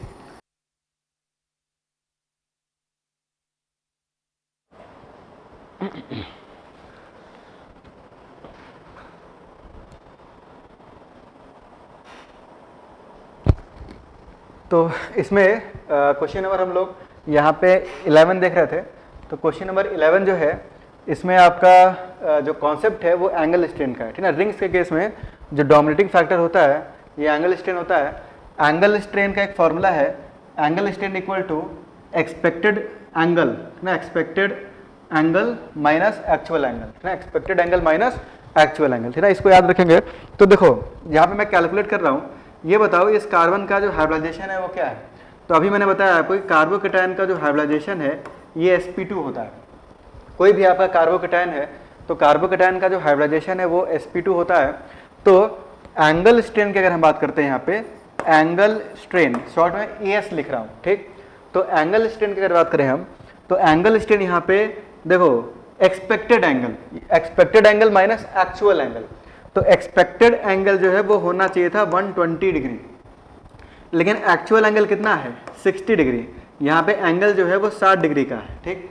तो जो एंगल स्ट्रेन है ये 60 डिग्री का हो जाएगा। इसका मतलब समझें कि देखो यहाँ पे हाइब्रिडेशन sp2 है तो एंगल जो है ये 120 डिग्री होना चाहिए था, क्योंकि हाइब्रिडेशन आपने क्या बताया sp2 की ज्योमेट्री ट्रायंगुलर पे और एंगल होना चाहिए था 120 डिग्री। लेकिन क्योंकि आपको एक रिंग बनानी है, इस तरह से एक रिंग बनानी है हमें, तो एंगल को कम करके आपको 60 डिग्री जो है वो करना होगा, ठीक। तो स्ट्रेन कितने डिग्री का आ गया, तो होना चाहिए था 120 डिग्री और है कितना 60 डिग्री। तो 120 में से 60 का कितना बच गया 60, तो 60 डिग्री का स्ट्रेन है। इसको चाहिए कि 60 डिग्री ये और ओपन हो, ठीक। अब इसी तरह से यहाँ जो एंगल है ये 90 डिग्री है, ठीक है ना। तो क्वेश्चन नंबर जो है आपका अभी 11 देख रहे हैं, 10 को मैं बाद में बताऊंगा, ठीक। तो यहाँ पे जो क्वेश्चन नंबर 11 है तो एंगल स्ट्रेन यहाँ पे अगर देखें तो देखो आपका ये जो कार्बन है ये sp2 हाइब्रिडाइज्ड है और sp2 के कारण एंगल होना चाहिए था 120 डिग्री, लेकिन एंगल जो है वो 90 डिग्री है, यानी कि 30 डिग्री का स्ट्रेन है, ठीक है। 30 डिग्री एंगल जो है वो कम है, 30 डिग्री का इसमें स्ट्रेन है। यहाँ पे अगर हम देखें तो ये जो एंगल है ये 108 डिग्री होता है, ठीक है। पेंटागन में कितने डिग्री होता है 108 डिग्री, ठीक। तो यहाँ पे अगर हम देखते हैं तो एंगल स्ट्रेन जो है वो 120 डिग्री माइनस 108 डिग्री, यानी कि लगभग 12 डिग्री का स्ट्रेन जो है वो इसमें प्रेजेंट है। और यहाँ एंगल 120 डिग्री का है तो भाई एंगल 120 होना चाहिए था और एंगल 120 है, यानी 0 डिग्री का स्ट्रेन है, कोई स्ट्रेन नहीं भाई, 120 डिग्री होना चाहिए था और यहाँ एंगल 120 डिग्री का है। तो सबसे ज्यादा जो स्ट्रेन है, सबसे ज्यादा स्ट्रेन जो है वो 3 नंबर की रिंग में है, ठीक। एक तो इस कार्बन का हाइब्रिडेशन sp2 है, sp2 होने के कारण जो है ज्योमेट्री ट्रायंगुलर प्लेनर होनी चाहिए थी, एंगल 120 डिग्री होना चाहिए था, एंगल होना चाहिए था 120 डिग्री और है कितना 60 डिग्री, मतलब उसका आधा एंगल है। तो इस कारण से यहाँ पे स्ट्रेन जो है, स्ट्रेन का मतलब तनाव होता है, ठीक। तो स्ट्रेन जो है वो काफी ज्यादा है। और अगर कोई पूछता है भाई स्ट्रेन कितने डिग्री का है तो स्ट्रेन हम बोलेंगे यहाँ 60 डिग्री का है। यहाँ कितने डिग्री का है, इस कार्बोकेटायन पे स्ट्रेन 30 डिग्री का है, इस कार्बोकेटायन पे स्ट्रेन 12 डिग्री का है, जबकि इस कार्बोकेटायन पे कोई स्ट्रेन नहीं है, क्योंकि एंगल जो है वो 120 होना चाहिए था और 120 है भी, तो कोई स्ट्रेन इसके ऊपर नहीं है। तो एंगल स्ट्रेन मैं फिर से एक्सप्लेन कर देता हूं, एंगल स्ट्रेन पूछ रहे हैं यहाँ पे। तो एंगल स्ट्रेन क्या होता है, एंगल स्ट्रेन मतलब कि expected angle minus actual angle. Expected मतलब कि होना कितना चाहिए था और एक्चुअल मतलब कि है कितना। जैसे यहाँ पे अगर मैं पूछूं क्वेश्चन आप लोगों से कि यहाँ जो कैटायन है, कार्बोकेटायन जो है, तो यहाँ पे एंगल कितना होना चाहिए था, तो हाइब्रिडाइजेशन sp2 है। तो अभी प्रूफ किया था ना कि कार्बोकेटायन का हाइब्रिडेशन क्या होता है sp2, फ्री रेडिकल का भी sp2 और एनायन का sp3 होता है। तो यहाँ पे हाइब्रिडेशन sp2 है तो sp2 की ज्योमेट्री होती है ट्रायंगुलर प्लेनर, ठीक। तो sp2 में एंगल होना चाहिए था 120 डिग्री, पर एंगल है कितना 60 डिग्री, क्योंकि भाई ये ट्रायंगुलर शेप का है, इक्विलेटरल ट्रायंगल है, तो एंगल 60 डिग्री होना चाहिए। तो 120 माइनस 60 ये 60 डिग्री का स्ट्रेन इसमें आ जाएगा, जिसमें जितना ज्यादा स्ट्रेन होगा वो उतना ही लेस स्टेबल होगा, इसलिए सबसे लेस स्टेबल ये है, सबसे मोर स्टेबल ये है। क्वेश्चन नंबर 12 की तरफ आते हैं। तो यहाँ पे NO2, CN और F है, ठीक है, NO2, CN और F।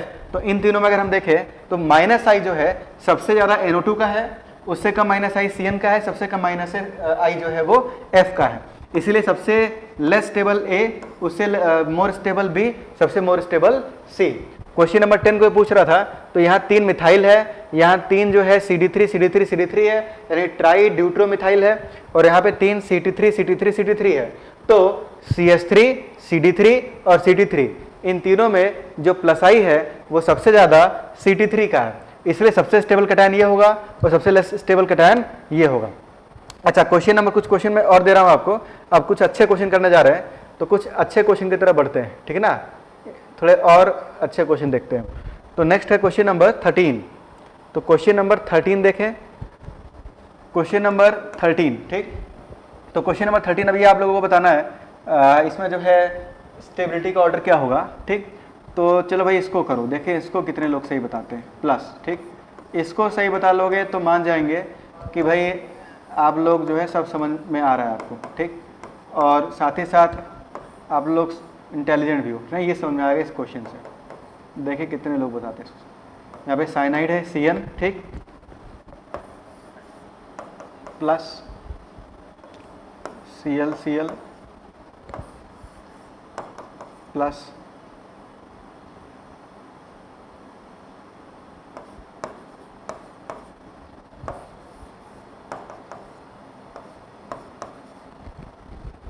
ठीक, ये आपका A ना, ये A हो गया, ये आपका B, ये आपका C, ये आपका हो गया D, ये आपका हो गया E और ये आपका हो गया F, ठीक। A B C D E F, इसमें आपको कंपेयर करना है, ठीक। करो भाई कंपेयर करो। क्वेश्चन नंबर 14, क्वेश्चन नंबर 14 है, एक मिनट,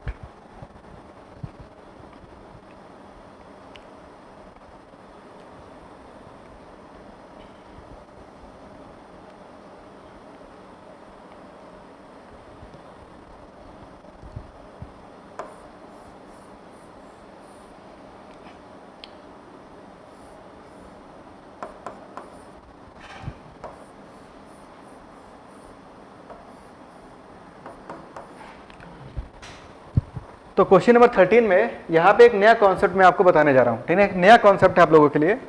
क्वेश्चन नंबर 13, ऐसे क्वेश्चन को कैसे सॉल्व करें। तो यहाँ पे देखो 3 पैरामीटर है, 3 पैरामीटर है जो कि चेंज हो रहा है, ठीक है। कितने पैरामीटर चेंज हो रहे हैं? 3, डिस्टेंस, नंबर एंड पावर, ठीक। पहला जो फैक्टर है वो चेंज हो रहा है डिस्टेंस। डिस्टेंस मतलब कि यहाँ पे अगर देखें B और E को, देखो ध्यान से, B और E को, B में NO2 पास लगा हुआ है और E में NO2 दूर लगा हुआ है, ठीक ना। B में NO2 अल्फा पोजीशन पर है और जो कैटायन के अल्फा पे है, और E में कैटायन का ये अल्फा और ये बीटा पोजीशन पर NO2 है, ठीक। तो एक तो जो आई इफेक्ट है NO2 का, जो आई इफेक्ट होगा भाई NO2 का एक माइनस आई इफेक्ट होगा। तो ये जो आई इफेक्ट है, एक तो ये डिस्टेंस पर डिपेंड करता है। तो देखो एक जो पैरामीटर जो कि चेंज हो रहा है वो है डिस्टेंस। क्या चेंज हो रहा है? डिस्टेंस, ठीक है। जो ग्रुप्स है उनका डिस्टेंस कैटायन से जो है अलग अलग है, कहीं पे अल्फा पे जुड़ा हुआ है तो कहीं पे बीटा जुड़ा हुआ है। दूसरा जो पैरामीटर जो है जो कि चेंज हो रहा है वो है नंबर ऑफ ग्रुप्स। नंबर का मतलब क्या हुआ कि जैसे यहाँ पे एक NO2 है यानी एक ग्रुप लगा हुआ है, यहाँ पे एक साइनाइड है यानी एक ग्रुप लगा हुआ है, लेकिन यहाँ पे 2 Cl है। कितने Cl है? 2, ठीक है। एक Cl नहीं है, जैसे एक NO2 एक CN, और अगर एक Cl होता, एक क्लोरीन ग्रुप होता तब तो आप कंपेयर कर लेते हैं, लेकिन यहाँ पे Cl कितने लगे हुए हैं? 2, यानी नंबर ऑफ ग्रुप भी जो है वो क्या हो रहे हैं? चेंज हो रहे हैं, ठीक है। तो यहाँ पे नंबर भी चेंज हो रहा है। और तीसरा चीज जो चेंज हो रहा है वो है पावर मतलब कि NO2 और Cn में अगर मैं पावर देखूं, इलेक्ट्रॉन विड्रॉइंग पावर, तो NO2 का इलेक्ट्रॉन विड्रॉइंग पावर ज्यादा है एज कंपेयर टू Cn। तो तीनों फैक्टर यहाँ पे चेंज हो रहे हैं, डिस्टेंस, नंबर और पावर, तीनों फैक्टर जो है वो चेंज हो रहे हैं जो ग्रुप्स हैं। तो ऐसे केस में जो प्रायोरिटी ऑर्डर है, यहाँ पे एक प्रायोरिटी ऑर्डर होता है जो आपको पता होना चाहिए। प्रायोरिटी ऑर्डर, सबसे पहले प्रायोरिटी देते हैं डिस्टेंस को। किसको प्रायोरिटी देंगे हम लोग? डिस्टेंस को। अगर ये तीनों चीजें चेंज हो रही हैं तो सबसे पहले हम लोग प्रायोरिटी देंगे डिस्टेंस को, डिस्टेंस के बाद प्रायोरिटी देंगे नंबर को, और नंबर के बाद प्रायोरिटी देंगे पावर को। इसको DNP रूल भी बोलते हैं। क्या बोलते हैं इसको? DNP rule. ये रूल याद रखना, पहले डिस्टेंस, अगर डिस्टेंस सेम है तो फिर नंबर ऑफ ग्रुप्स को प्रायोरिटी देंगे। अगर नंबर ऑफ ग्रुप भी सेम है, जैसे एक NO2 और एक Cn, ठीक, सेम डिस्टेंस पे लगे हुए हैं और एक एक लगे हुए हैं, फिर नंबर ऑफ ग्रुप सेम है, तब हम लोग पावर देखेंगे कि किसका पावर ज्यादा है, NO2 का पावर ज्यादा है कि Cn का पावर ज्यादा है, ठीक। तो अब इस कॉन्सेप्ट से इस क्वेश्चन को सॉल्व करना शुरू करेंगे। तो देखो यहाँ पे मुझे दिख रहा है कि जो भी ग्रुप जुड़ा हुआ है, पहले डिस्टेंस देखना है आपको। तो जो भी ग्रुप जुड़ा हुआ है वो अल्फा पोजीशन पर है, अल्फा पोजीशन पर 2 ग्रुप जुड़े हुए हैं। यहाँ भी अल्फा पर एक ग्रुप जुड़ा हुआ है और यहाँ भी अल्फा पर एक ग्रुप जुड़ा हुआ है, ठीक। लेकिन D, E और F में अगर हम देखें तो यहाँ ये हो गया अल्फा और ये हो गया बीटा। जो ग्रुप्स हैं वो बीटा पोजीशन पर है, मतलब कि कैटायन से दूर है। यहाँ भी अल्फा और बीटा, ठीक है, मतलब कि कैटायन से दूर है, और यहाँ भी अल्फा और बीटा मतलब कि कैटायन से दूर है, ठीक। तो देखो इन ग्रुप्स का माइनस आई इफेक्ट तो लगेगा, ठीक, पर डी, ई और एफ में कम लगेगा। क्यों? क्योंकि यहाँ डिस्टेंस ज्यादा है, ठीक ना, यहाँ डिस्टेंस क्या है, ज्यादा, ठीक ना। अभी आंसर नहीं दे, अभी क्वेश्चन को समझे, ठीक ना, जो मैं समझाना चाह रहा हूँ यहाँ पे डी एन पी रूल आपको मैं समझाना चाह रहा हूँ इस क्वेश्चन के जरिए। तो यहाँ पे देखो डी, ई और एफ इसमें ग्रुप्स दूर लगे हुए हैं, जबकि ए, बी और सी में जो ग्रुप्स हैं वो कैटायन के पास लगे हुए हैं। तो ग्रुप्स अगर कैटायन के पास हैं तो उनका माइनस आई इफेक्ट ज्यादा होगा, और माइनस आई इफेक्ट ज्यादा होगा तो कैटायन की स्टेबिलिटी कम होगी। मतलब कि ये हुआ कि डी, ई और एफ की स्टेबिलिटी ज्यादा होगी, ए, बी और सी की स्टेबिलिटी कम होगी ना। क्यों? क्योंकि ग्रुप जो है वो अल्फा पोजीशन पर लगे हुए हैं। पहला पॉइंट ये समझ में आना चाहिए, ठीक। अब देखो, अब बात करते हैं ए, बी और सी की। किसकी बात करते हैं? ए, बी और सी की। तो ए, बी और सी में अब डिस्टेंस तो सेम हो गया, अल्फा, अल्फा और अल्फा, डिस्टेंस क्या हो गया? सेम। तो डिस्टेंस के बाद क्या देखोगे आप? नंबर। क्या देखोगे आप? नंबर, ठीक। तो यहां मुझे दिख रहा है कि अल्फा पे एक ग्रुप जुड़ा हुआ है NO2, यहां भी अल्फा पे एक ग्रुप जुड़ा हुआ है CN, लेकिन यहां पे अल्फा पे दो ग्रुप जुड़े हुए हैं, दो Cl जुड़े हुए हैं, ठीक। तो नंबर ज्यादा होगा तो पावर नहीं देखना है, ठीक ना, हमें क्या देखना है? नंबर। तो यहां पे इन दोनों का जो माइनस आई इफेक्ट है वो NO2 और CN से ज्यादा माना जाएगा, ठीक। तो सबसे लेस स्टेबल ए हो जाएगा। यहाँ पे सबसे लेस स्टेबल कौन हो जाएगा? ए। आंसर मैं लिख रहा हूं, सबसे लेस स्टेबल जो है वो ए हो गया, ठीक। अल्फा और बीटा पोजीशन क्या होते हैं? तो ये आईपीसी नोमेनक्लेचर में आपने पढ़ा है कि जो जिसको भी देख रहे हैं हम लोग, कोई फंक्शनल ग्रुप या कोई कैटायन या कोई एनायन या कोई भी एटम, तो उसके जो बगल वाला कार्बन होता है उसको अल्फा कार्बन बोलते हैं, ठीक। जैसे ये कैटायन है आपका, इसके रेफरेंस में बात कर रहे हैं हम लोग, तो कैटायन के जो बगल वाला कार्बन होगा उसको अल्फा कार्बन बोलेंगे। अल्फा के बगल में बीटा होता है, बीटा के बगल में गामा, और गामा के बगल में ओमेगा, ठीक। तो ये नाम देने का तरीका होता है, ठीक। जैसे अल्फा पे जुड़ा हुआ है या बीटा पे जुड़ा हुआ है, ठीक ना। जैसे NO2 के अल्फा पे कैटायन है, या ज्यादा अप्रोप्रिएट ये होगा कि कैटायन के अल्फा पे क्या है? NO2 है। तो ये नोमेनक्लेचर है, नाम देने का तरीका है, ठीक। तो यहाँ पे मैं ये समझा रहा था आपको कि 2Cl का जो माइनस आई होगा वो NO2 और CN से ज्यादा होगा। क्यों? क्योंकि पावर और नंबर में डोमिनेटिंग कौन है? आपका नंबर है, ठीक ना। तो ये दोनों Cl जो है इस कैटायन को ज्यादा डिस्टेबलाइज करेंगे, तो सबसे लेस स्टेबल ए हो जाएगा। ए के बाद बी और सी की बारी आती है, ठीक। अब फटाफट बताओ, बी और सी में मुझे दिख रहा है कि डिस्टेंस सेम है, अल्फा, ये भी अल्फा, डिस्टेंस सेम हो गया, नंबर भी सेम है। नंबर सेम मतलब एक ग्रुप ये है, एक ही NO2 लगा है और एक ही साइनाइड, ठीक है। नंबर ऑफ ग्रुप भी सेम हो गए। अब आपको पावर देखना है, तीसरे नंबर पे क्या देखना है? पावर। तो NO2 और साइनाइड में जो माइनस आई इफेक्ट है वो ज्यादा किसका है, या पावर ज्यादा किसका है? तो NO2 का पावर ज्यादा है, इसका माइनस आई जो है वो ज्यादा है। तो इसीलिए ये लेस स्टेबल होगा और ये मोर स्टेबल होगा, क्योंकि इसका माइनस आई है तो इलेक्ट्रॉन को खींचेगा, तो जब ये इलेक्ट्रॉन को खींचेगा तो इसको ये डिस्टेबलाइज करेगा, ठीक। तो ए के बाद आ जाएगा बी, बी से ज्यादा स्टेबल हो जाएगा सी। अब ए, बी, सी से भी ज्यादा स्टेबल कौन है? डी, ई और एफ। क्यों? क्योंकि यहाँ जो ग्रुप्स हैं वो बीटा पोजीशन पर हैं या दूर हैं। यहाँ पे जो ग्रुप्स थे वो अल्फा पे थे, यानी कि पास थे, कैटायन के पास में थे, जबकि यहाँ बीटा पे है तो कैटायन से दूर है। फिर डिस्टेंस तो सेम हो गया भाई, डी, ई, एफ में, तो डिस्टेंस सेम है तो अब क्या देखना है? नंबर। तो यहाँ पे 2 क्लोरीन है, यहाँ पे एक NO2, यहाँ पे एक CN, ठीक। तो 2 क्लोरीन का माइनस आई ज्यादा माना जाएगा, क्योंकि नंबर और पावर में डोमिनेटिंग कौन होता है? नंबर होता है, ठीक। तो इस कारण से ये आपका लेस स्टेबल हो जाएगा। तो यहाँ पे डी आ जाएगा, ठीक ना। डी के बाद आपका जो है यहाँ पे कौन आएगा? ई और एफ में। तो भाई देखो नंबर सेम है, एक NO2 एक CN, डिस्टेंस भी सेम है दोनों में, तो पावर देखेंगे तो NO2 का माइनस आई ज्यादा होता है, तो इस कारण से ये ज्यादा डिस्टेबलाइज करेगा। तो यहाँ पे ई और सबसे ज्यादा स्टेबल एफ, ठीक। तो यहाँ पे जो ओवरऑल ऑर्डर आएगा एफ, ठीक, देखिए एफ, ई, डी, सी, बी और ए। तो इस क्वेश्चन से आपने एक रूल समझा, कौन सा रूल था आपका?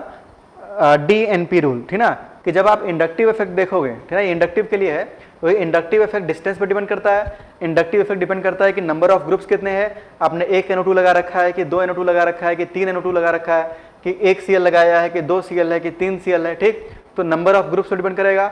और तीसरा ये पावर पे भी डिपेंड करेगा, ठीक ना, पावर पे भी ये डिपेंड करेगा कि भाई किसका माइनस आई ज्यादा है, किसका माइनस आई कम है। तो अगर ये तीनों आपस में भिड़ जाए, तीनों फैक्टर अगर लग रहे हो, तो ऐसे केस में सबसे पहले प्रायोरिटी आपको देना है डिस्टेंस को, ठीक। डिस्टेंस सेम है तो प्रायोरिटी किसको देंगे? नंबर को। और डिस्टेंस और नंबर दोनों सेम है तब आपको क्या देखना है? पावर। लास्ट क्वेश्चन देख रहे हैं, लास्ट क्वेश्चन आपका क्वेश्चन नंबर 14 है। तो इन दोनों कैटायन में देखो पहले गलत तरीका समझ ले। क्वेश्चन नंबर 14 इंपॉर्टेंट क्वेश्चन है। तो क्वेश्चन नंबर 14 ये है कि यहाँ पे ये जो कैटायन है ये 3 डिग्री है, ठीक, और ये जो कैटायन है ये 2 डिग्री है। तो 3 डिग्री और 2 डिग्री में ज़्यादा स्टेबल किसको होना चाहिए था? ज़्यादा स्टेबल होना चाहिए था 3 डिग्री को। पर इन दोनों में हमें देखने को क्या मिलता है कि ये वाला जो आपका 2 डिग्री वाला जो कैटायन है ये मोर स्टेबल है देन 3 डिग्री कैटायन, ठीक। जो 2 डिग्री कैटायन है it is more stable then 3 degree cation, ठीक। ये हमें मिलता है। जबकि होना क्या चाहिए था? होना ये चाहिए था कि जो आपका 3 डिग्री कैटायन है ये मोर स्टेबल होना चाहिए था, क्योंकि इसको 3 तरफ से प्लस आई मिल रहा है, तो ये मोर स्टेबल होना चाहिए था और ये स्टेबल होना चाहिए था। पर ऑर्डर इसका उल्टा है, क्योंकि यहां पे एक रूल है, इसको ब्रेड्स रूल बोलते हैं। इसको क्या बोलते हैं हम लोग? Bredt's rule. एक बहुत इंपॉर्टेंट रूल है जो कि मैं आपको लिखवाने जा रहा हूं, और ये आप देखोगे कि रिएक्शंस में कई बार आपके सामने आएगा और हम बोलेंगे सीधा ब्रेड्स रूल, ठीक। तो देखो ब्रेड्स रूल क्या है, पहले मैं रूल लिख देता हूं। रूल क्या चीज है कि इन बाईसाइक्लिक कंपाउंड्स, ये जो आपके बाईसाइक्लिक कंपाउंड्स होते हैं, ठीक, हाइब्रिडाइजेशन ऑफ ब्रिजहेड कार्बन, ठीक ना, hybridization of bridge head carbon, ये जो ब्रिजहेड कार्बन होता है, ठीक ना, इस कार्बन को ब्रिजहेड कार्बन बोलते हैं, ठीक ना, जो 2 रिंग्स को जोड़ता है, ये कार्बन आपका क्या है? ब्रिजहेड कार्बन, ठीक। तो हाइब्रिडाइजेशन ऑफ ब्रिजहेड कार्बन, ठीक ना, कैन नेवर बी sp2, वो sp2 नहीं हो सकता है, ठीक। हाँ, तो 3 डिग्री कार्बन जो है वो आपका ब्रिजहेड है। तो यहाँ पे ये जो आपका ब्रिजहेड कार्बन है ये sp2 नहीं हो सकता है। क्या नहीं हो सकता है? sp2, ठीक। sp2 इसलिए नहीं हो सकता है क्योंकि देखो अगर ये sp2 हो गया तो sp2 की ज्योमेट्री होती है ट्राइगोनल प्लेनर। sp2 की ज्योमेट्री क्या होती है? Trigonal planar. तो यहाँ पे हमें दिख रहा है कि जो 3 बॉन्ड्स हैं ये 1, 2 और 3, ये जो 3 बॉन्ड्स हैं, अगर यहाँ आपने कैटायन रख दिया तो कैटायन रखते ही इसका जो हाइब्रिडाइजेशन है ये sp2 हो गया, ठीक। sp2 की ज्योमेट्री ट्राइगोनल प्लेनर होती है, होनी पड़ेगी, ठीक। तो अगर इसको ट्राइगोनल प्लेनर करेंगे तो इन तीनों बॉन्ड्स को, जो 1, 2, 3 बॉन्ड्स हैं, इनको एक प्लेन में आना पड़ेगा। इनको एक किस में आना पड़ेगा? प्लेन में। तो अगर ये एक प्लेन में आएंगे तो ऊपर से जो रिंग है ये फ्लैट हो जाएगी। ऊपर से रिंग क्या हो जाएगी? फ्लैट। तो इस रिंग में स्ट्रेन बढ़ जाएगा, रिंग रप्चर कर जाएगी, रिंग टूट जाएगी आपकी, ठीक ना। इस कारण से यहाँ पे प्लस चार्ज जो है वो बहुत ही अनस्टेबल हो जाएगा। फिर से समझ लें कि आपका ये जो ब्रिजहेड कार्बन था, ये जो ब्रिजहेड कार्बन है, तो इस तरह से इसके 3 बॉन्ड्स हैं, ठीक। और यहाँ पे ये तीनों इस तरह से यहाँ पे आके लॉक हो गए। एक केज लाइक स्ट्रक्चर है या एक यहाँ पे फ्यूज रिंग्स है। अब यहाँ पे जैसे ही आप प्लस चार्ज रखते हो तो प्लस चार्ज के कारण इस कार्बन का जो हाइब्रिडाइजेशन है वो sp2 होना पड़ेगा।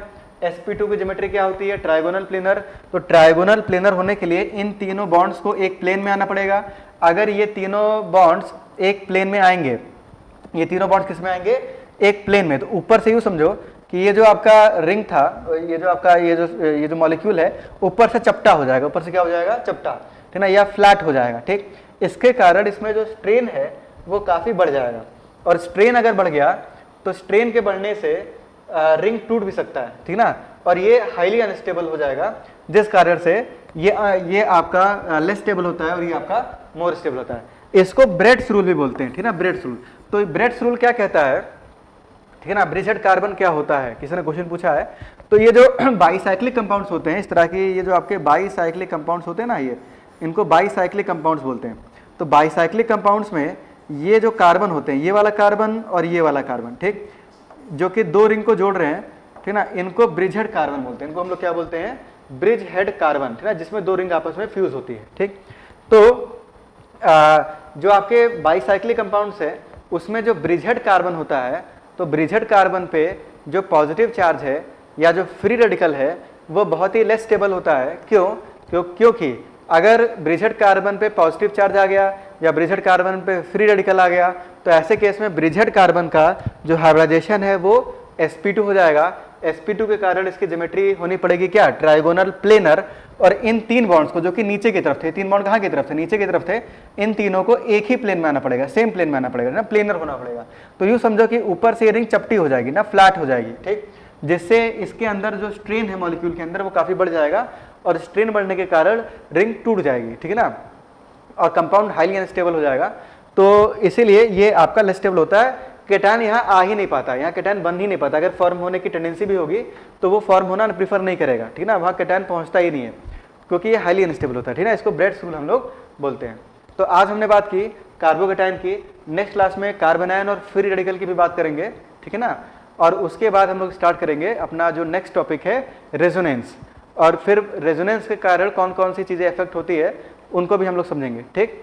तो आज की क्लास को यहीं पे ख़त्म करते हैं, ये आपको मिल जाएंगे PDF के फॉर्मेट में। यहाँ क्वेश्चन पूछा है सर ये रूल बाईसाइक्लिक कंपाउंड के लिए वैलिड है? हाँ, ये बाईसाइक्लिक कंपाउंड के लिए वैलिड है। एक चीज़ याद रखना कि जो फ्यूज्ड बाईसाइक्लिक है, जो कि आपने पूछा है तो बता दूं, इसको बोलते हैं फ्यूज्ड बाईसाइक्लिक, ठीक। तो फ्यूज्ड बाईसाइक्लिक के लिए वैलिड नहीं है। यहाँ भी ये ब्रिजहेड कार्बन है, यहाँ भी ये क्या है आपका ब्रिजहेड कार्बन है, यहाँ पे sp2 पॉसिबल है, यहाँ पे प्लस चार्ज रख सकते हो, ठीक, क्योंकि भाई यहाँ ऑलरेडी 120 डिग्री का एंगल है और प्लस चार्ज आएगा तो यहाँ 120 डिग्री एंगल आ जाएगा, तो कोई दिक्कत वाली बात ही नहीं है। इस तरह का जो बाईसाइक्लिक होता है उसमें प्लस चार्ज नहीं आ सकता, ठीक है ना, इस तरह के बाईसाइक्लिक में आ सकता है जिसको फ्यूज्ड बाईसाइक्लिक बोलते हैं। पूछा है तो इसलिए मैंने बता दिया। तो आज की क्लास को यहीं पे खत्म करते हैं, कोई डाउट होगा तो उसको आप लोग जो है पूछ सकते हैं, ठीक। Thank you.